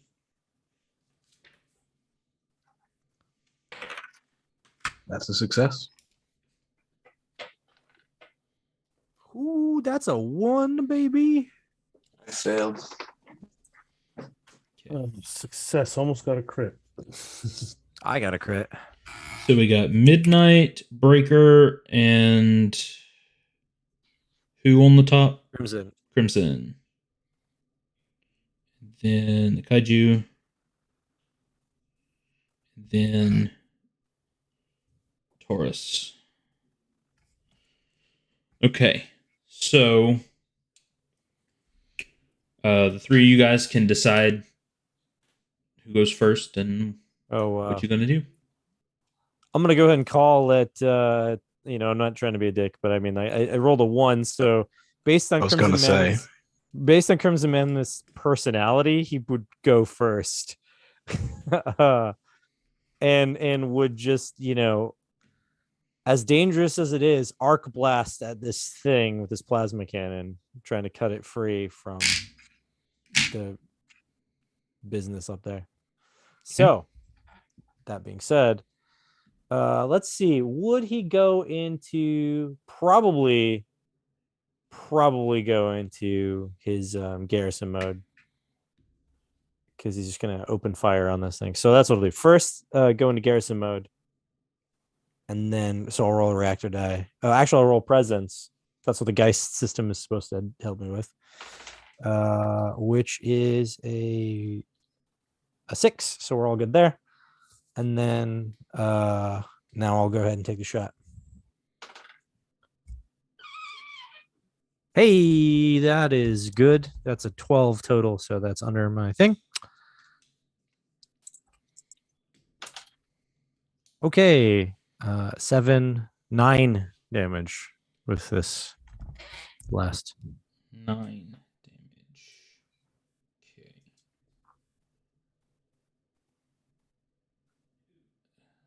Okay. Ignoring any, if it has any armor. Okay. So yeah, this thing is like, since it's up higher and a little farther in from the sort of the catwalk around the reactor, this thing is, I would say, probably near to everyone. Okay,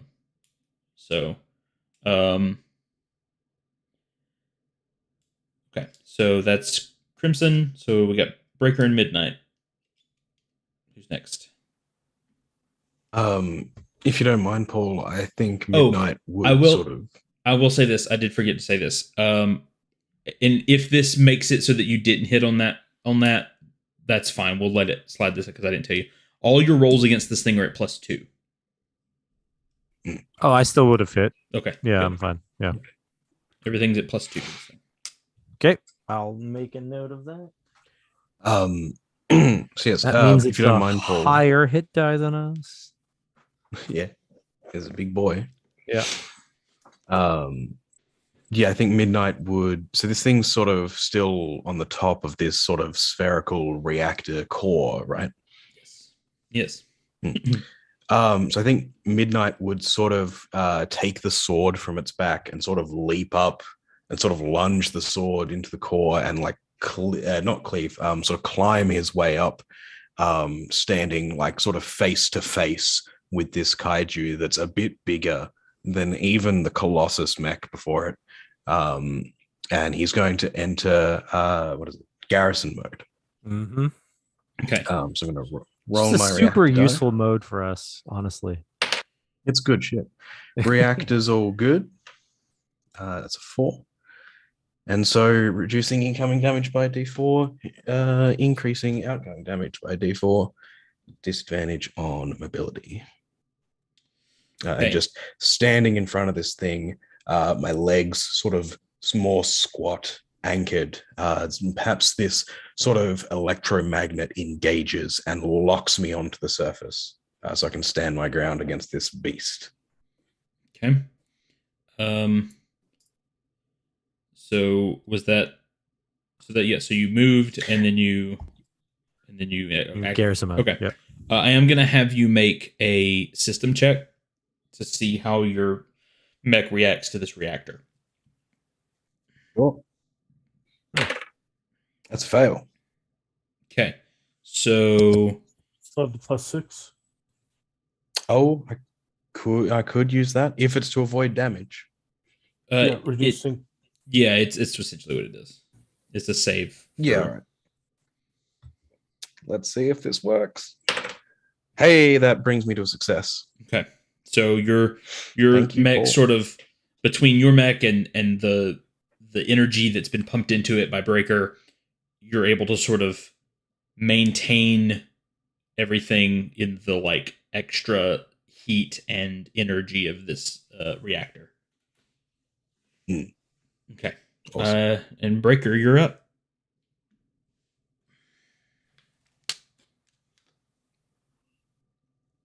Oh. So, my turn? Yes. Mm-hmm. No. Sorry. Had a long week. Yeah, I guess I'm going to first reinforce Midnight again. And then I will just attempt to shoot it.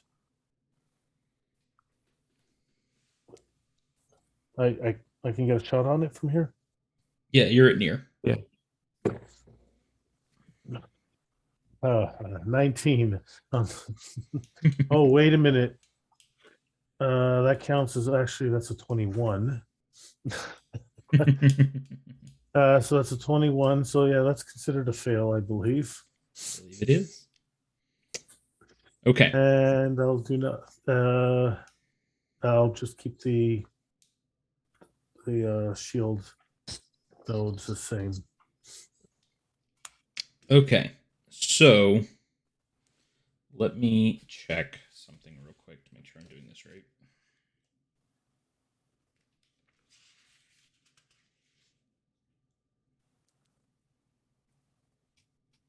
I've got to make 2 Geist rolls so far, and they worked out beautifully for me. So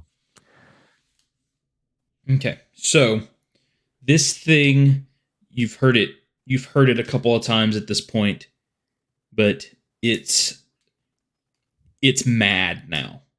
And so it's sort of Midnight, you can probably feel the like inhale this thing has. And then I'm going to need you, and who of the other 3 of you do you think is the closest to this thing? I know you guys are all at near, but who is the closest to it? I think it was Crimson was like right. So I just stepped in the door and went into garrison mode, and it's fine if he shoots at me. I'm okay with that. Oh, that's right. You went into garrison mode. Yeah. I don't know. Did you move, Paul? No, I probably stayed behind you. Yeah. So I was gonna say, so Taurus and Breaker are probably actually behind Crimson, so that's Okay. fine. So Yeah. Crimson and Midnight, I need you guys to make presence rolls. Oh, yeah. Okay. Alrighty, and that's with a +2. I have +2. That is a fail. That is a fun. I'm a success. That would be only 4 for me, so I'm good. Okay. So then Midnight, you take a damage and roll your reactor die. Take a damage or take a damage that would get mitigated by the 1d4. Oh, he can totally Oh, yeah? mitigate it, but he still has to roll his reactor. It die. would. Yeah. Oh yeah. Actually, he is within range. I will core override if you want me to. No, I'm good. I'll roll this reactor. Yeah. So Paul, you should know that both of us have kinetic reactors, and if we get Yeah. a 6, we do damage. So we want to roll that. All right, fine. All right. That's a 2 on the reactor, but as a veteran, that doesn't downgrade. Cool. Yeah, because You only react on good. downgrade on a 1. Got it. Cool. Yeah.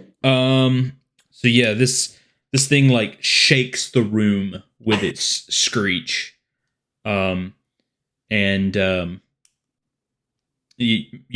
systems for a second, Midnight, like are overly energized from this screech, and then they calm down just quick enough before something goes wrong.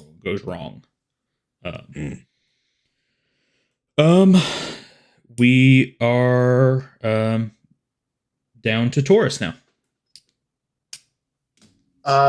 Did it look like the kaiju was able to touch the reactor core itself? Was it like It's like before, actually touching it? yeah, or- before you guys like came in, its like mouth was in the reactor, like drawing Okay. energy, like a straw directly out of the reactor.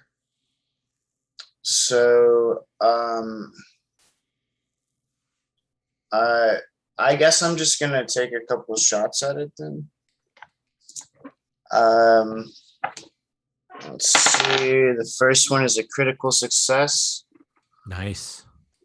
And then also corrosive. So it's gonna take an additional D4 at the beginning of its next turn. And then the second shot is an 18, so it fails. D6 plus 2 for damage.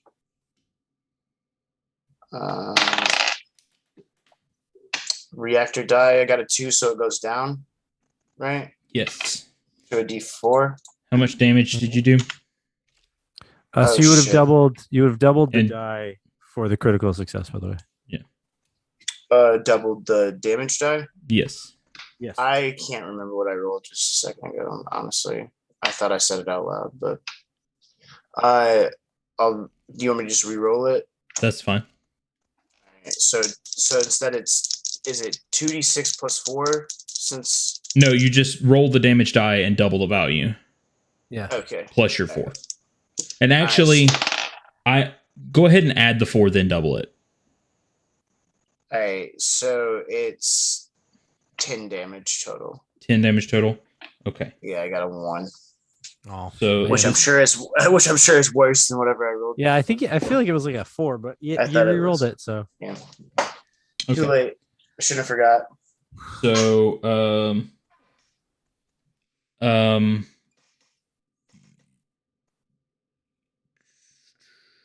okay, so you said there's a D4 at the beginning of its turn of corrosive. Yeah, Okay. yeah. And then And I'm just gonna say that those kind of manifest themselves as little nanites that just like eat away at organic or non-organic material. yeah, cool. And then midnight, I need you to you'll take 2 damage. So if you want to try to negate it with your garrison mode. Let's give that a go. yeah. That's a 4. That's Okay. no damage. You're good. Garrison mode. Awesome mode, actually. And that takes us back to the top then. All right. So I'm just gonna stay in garrison mode. Now that I don't have to move or do anything, I'm just gonna go ahead and shoot twice. Oh, Scott, do you still have a reinforced die? I haven't used it yet, so I Oh, assume that I okay. do. Okay, just wanted to check.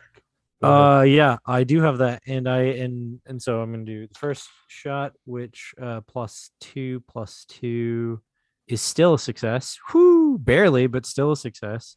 Is a 15, and I have 16. So, and then the damage on that guy, 8 plus 10 on that one. And then I'm actually going to roll the reactor die instead of the Geist system. And I got a 6. Cool. So I roll a damage roll, so I'll just do that real fast. And so he'll get another 5 damage from the overpowering reactor that I've got as I shoot this second shot. I should point out the wording of the extra D4 in garrison mode is just damage. So it could be argued that it applies to the kinetic reactor as well. Let me look at that. That does say that. Yeah, he's right. It's up to the GM if he wants to accept that. Yeah, let me read it and see exactly how it's worded.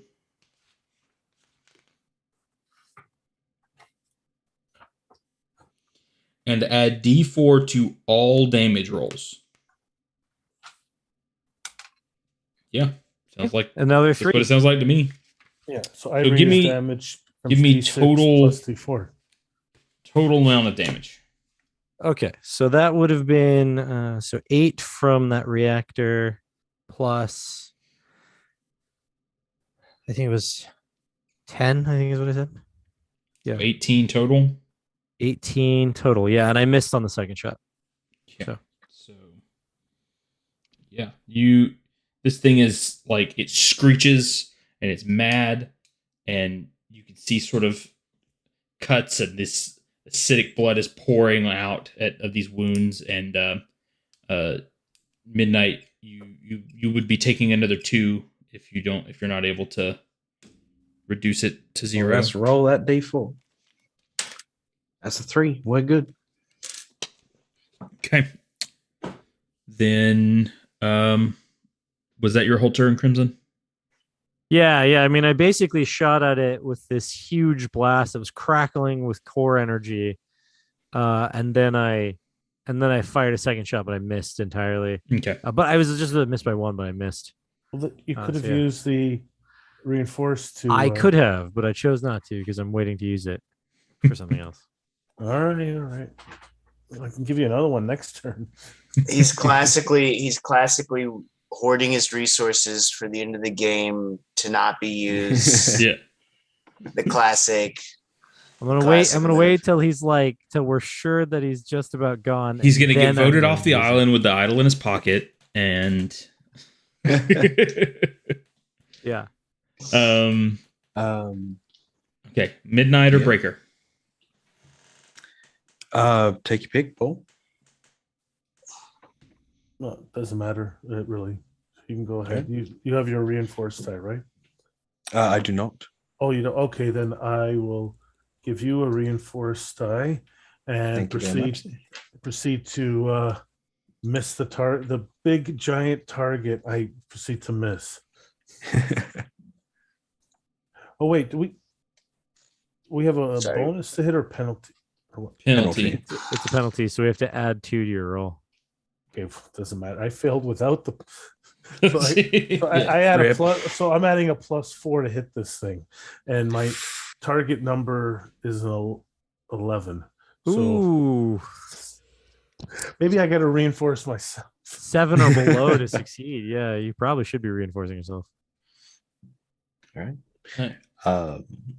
So pulling this great sword sort of out of these metal sort of sockets that are holding this sort of miniature star in place, Midnight Sunset goes to take just 2 brutal swings at this thing. That is a miss and a hit. Okay. All right. So the hit is going to be a D8 plus a D4 plus 2. So that's going to be 7 damage. Okay. And the react die is a 6. Yeah. Okay. And so the sort of plasma, the energy in these veins all over Midnight Sunset flares again, but it doesn't die down. And who knows if it's this kaiju, if it's just luck, if it's the reactor underneath my feet, but it flares and almost burns an image of Midnight Sunset into this kaiju's torso, as we're going to go for another D8 plus 4. Oh, D8 plus 4? D8 plus a D4, not D8 a plus D8 a D4. plus 4. Okay. Yep. However, that is a D8 plus 4, and the D8 got a 7, so that's 11 more damage. Yeah. You you impale. I'll let you do that. How do you take out this kaiju? You take it out. God damn it. And so it's this sort of, I swing and I bring the sword in and I clutch this energy in, and that like banishing the darkness in like a kid's show or an anime, just like open up the arms, the sort of light image bursts forward and just rips a hole into this kaiju. And And I was really hoping the station was going to blow up. it still might. As this kaiju, like this energy bolt bursts through it, it's almost like ironic that the thing that it feeds on is what killed it. And So its body is like tingling with this energy and it's trying to absorb it, but there's a lot of missing pieces that can't absorb the energy properly. And this thing that was sort of clamped on with its front claws to this thing, they sort of start to slip its grip, and this thing falls and it banks off of one of the reactor supports and it falls directly into the reactor. Oh. And it's of course you've seen this thing. It's been feeding on this reactor for who knows how long at this point. And this reactor keeps just feeding energy back into itself. And it's about this time when the comm flares in Midnight's cockpit from the ship, and it's said, "Sir, that's the largest flare we've seen." And the like your comms are so staticky because of this radiation flare that you're standing right on top of. And you kind of get in the glint. It's gonna go in any minute now. And As that, oh, sorry. Yeah, go ahead. As that transmission's coming through, I'm already exiting garrison mode and I'm Yeah, shouting me over too. the comms, "Get Yeah. out now." And we're just booking it Yeah. Okay. Then glad I'm by anywhere the but door. here. what I'm Is there going like a vent out of the? yeah, Is there like a vent out of the power core, like direct, like almost direct out? yeah, I imagine it's, to me it makes me think of the end of Empire Strikes Back when he's like Yeah. climbed down onto this like antenna. Like there's a way down to the bottom of the like there's like it's like a conical room. So like you could jump down, like you'd be directly underneath the reactor, but there are probably access vents at the bottom that you guys could get out of. There are definitely like access tunnels down there. But you are on the clock. Good thinking, T4. And yeah, I'm down here by the door, so I'm just gonna leap off and hope that there's vents down there. Mm-hmm. Yeah, Maybe I'd shooting. follow. Like I'm gonna spin my gun up and just fire my like what if there's something in the way, like. No, that's fair. The Okay. station's gonna explode anyway. Good Right. point. Well, So I'm just here's- saying, like, if there's like a vent, if there's like a grate or anything like that, I want to be able to bust out of the grate without Yep. any. So here's how we're gonna do this. We're going to do group ability checks here. I need the All right. there are 4 of you. Let's see, let me get a threshold. We need. Okay, I have a number. So I want everyone to make a mobility test. All right. Everyone has the +1 still. Do I also have the reinforced thing still? Does that still apply here? No, I guess it'd be for avoiding damage. Oh dear. I failed mine. I failed mine. Succeeded. Okay. Can I make a Rick? power test instead, since I'm shooting my way out? Yeah, I don't care. What? Then I succeed. It's like Crit much 1. better number for me too. You didn't say you were shooting your way out, Scott. Don't try to get out of your fate now. Okay, so I succeeded that. who failed and who what? Let me do that again. I failed. Failed. Success. Success. That's crit success. Success.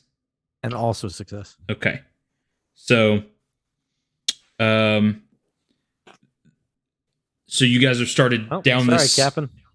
You guys have started down this tunnel, and things are starting to like almost melt and drip and fall, like catwalks are falling off the ceiling, and so you guys are having to sort of dodge and navigate your way down this conical chute down to the bottom of the station. Let's do another round of mobility tests. Midnight, like you like trip over a panel that's started to pop up from the heat and everything, and it started slowing you down just a little. That's maybe it was part of the energy surge, like some circuit in my mech couldn't deal with the amount of energy that passed through, and you my couldn't move leg as locked fast. up for a while. Or okay, so what we got? Oh, For the second round. Crit success. I Okay. succeeded as well. Succeed. Okay, we got all I think we all successes. succeeded on that one. Okay. You guys get to the bottom of this tunnel, and there are, of course, the vents there. And I'm sure Taurus has been shooting the whole way down, so there's probably already an open vent at this point. And Or one structurally unsound, right? right, where you guys can sort of just plow into it and knock it loose. And have you signaled for anyone, or are you trying to use your boosters? Excuse the Probably train. can't hear us. Yeah, I mean, once we hit space, we're 0G, so it's just a matter of thrusters to move around. But I mean, we do need to get away as fast as possible. So you need to get away from this ship the station as quickly as you can. I don't think Drake would have called for a pickup just because the civilians and the researchers and the military people are all on board, as well as the crew. And so if it goes poorly, whoops. Right. So quick question that I didn't clarify before, but now is kind of important. The planet that you have in the background of this picture, does it exist? Is it there? There's a gas giant that this thing has been orbiting. So like there's not people on the surface. Sure. Yeah. Sure.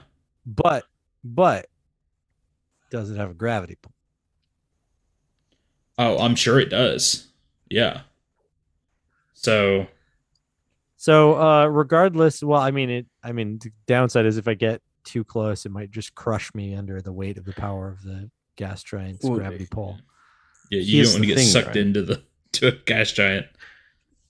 The station has a much larger mass than us and is in a stable orbit. So it must be moving at a velocity large enough to maintain that orbit. Yeah. And because it's relatively stationary with us, we were on it, we must have that same velocity, and therefore we wouldn't fall into the gravity of the I'm a physicist. Yeah, but I was hoping to use the gravity of the gas giant to move faster away from the station before it explodes. Good point. Good point.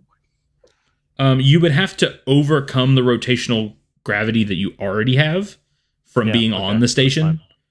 That's fair. But if you can overcome it to nil, then the station will move away from you.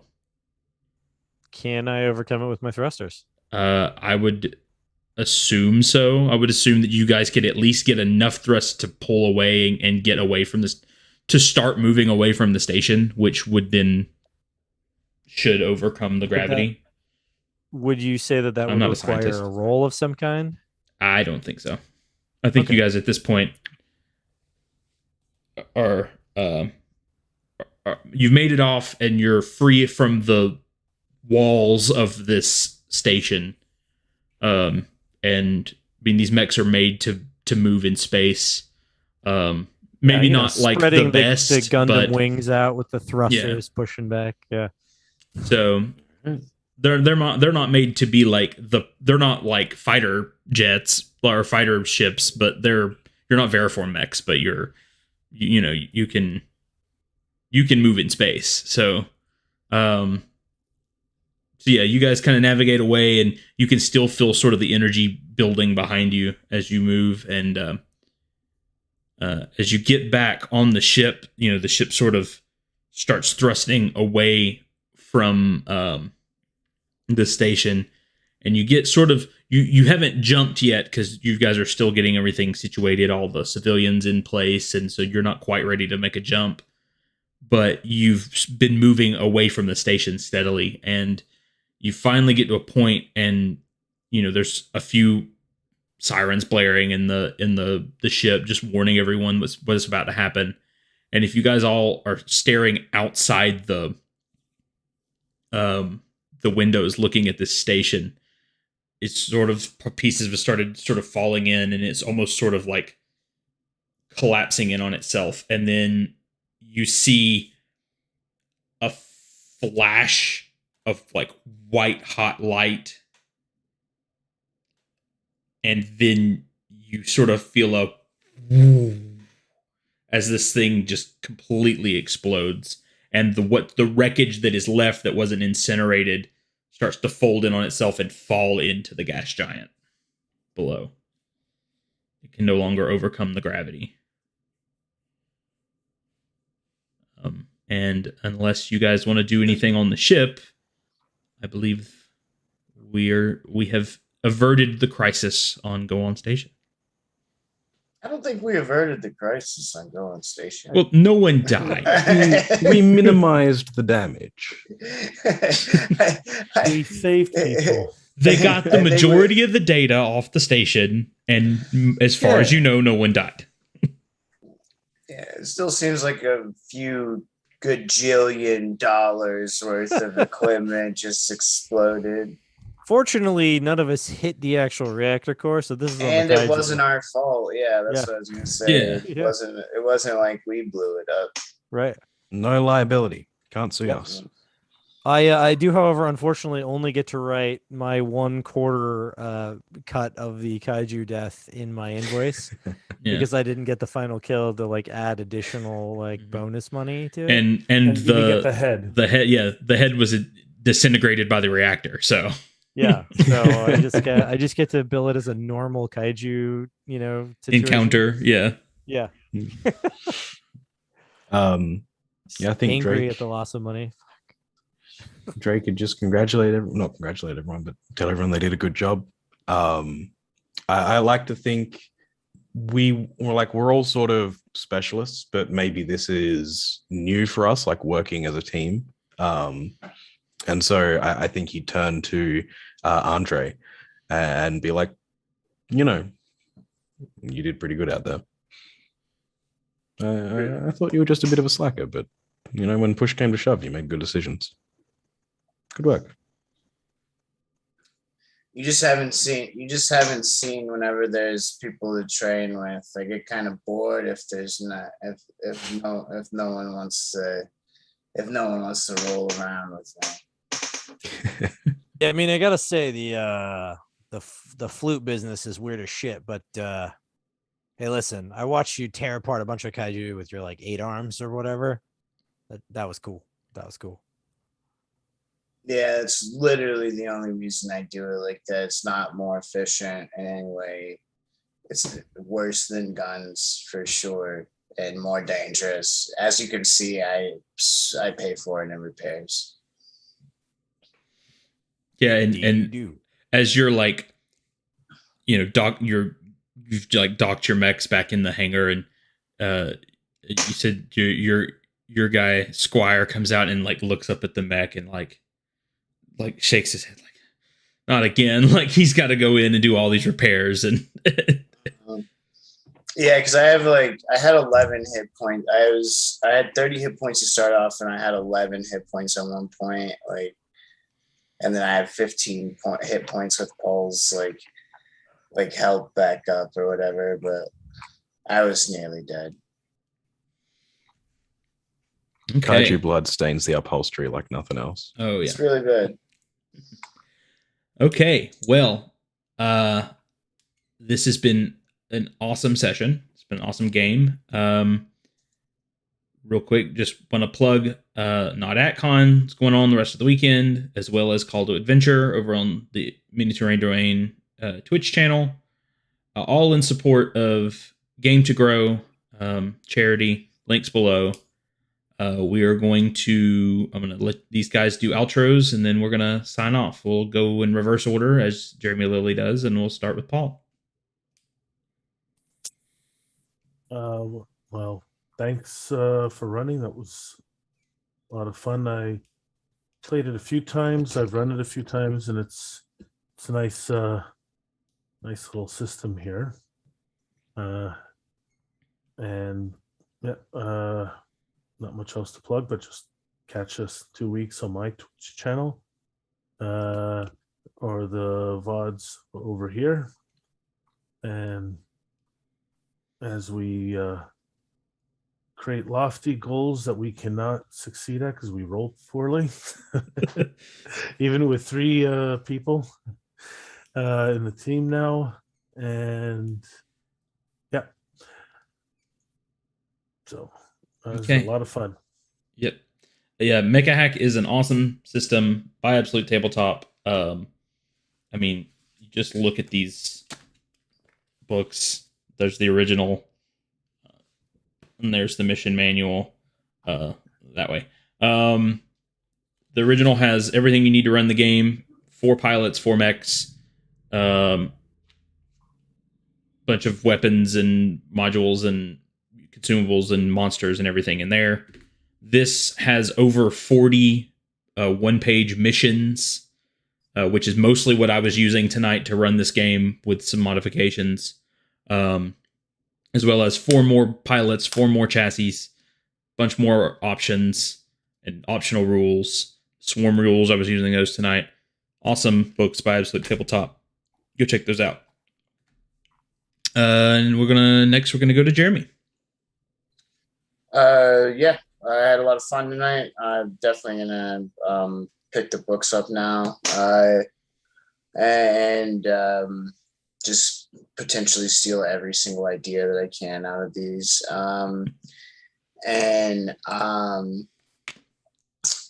Yeah, shit, it is getting late. I normally am not up this late. So Gordon Games, buy my shit. There's some books out there. Some of them, some of my shit is more ridiculous than others. Some of it's kind of straightforward. Be on the lookout for some more stuff coming out, and be on the look for a cool pamphlet from Tuesday Night Games that me and Matt House worked on. I've seen previews of it. It's cool looking. Yeah. Awesome. Next we got Scott.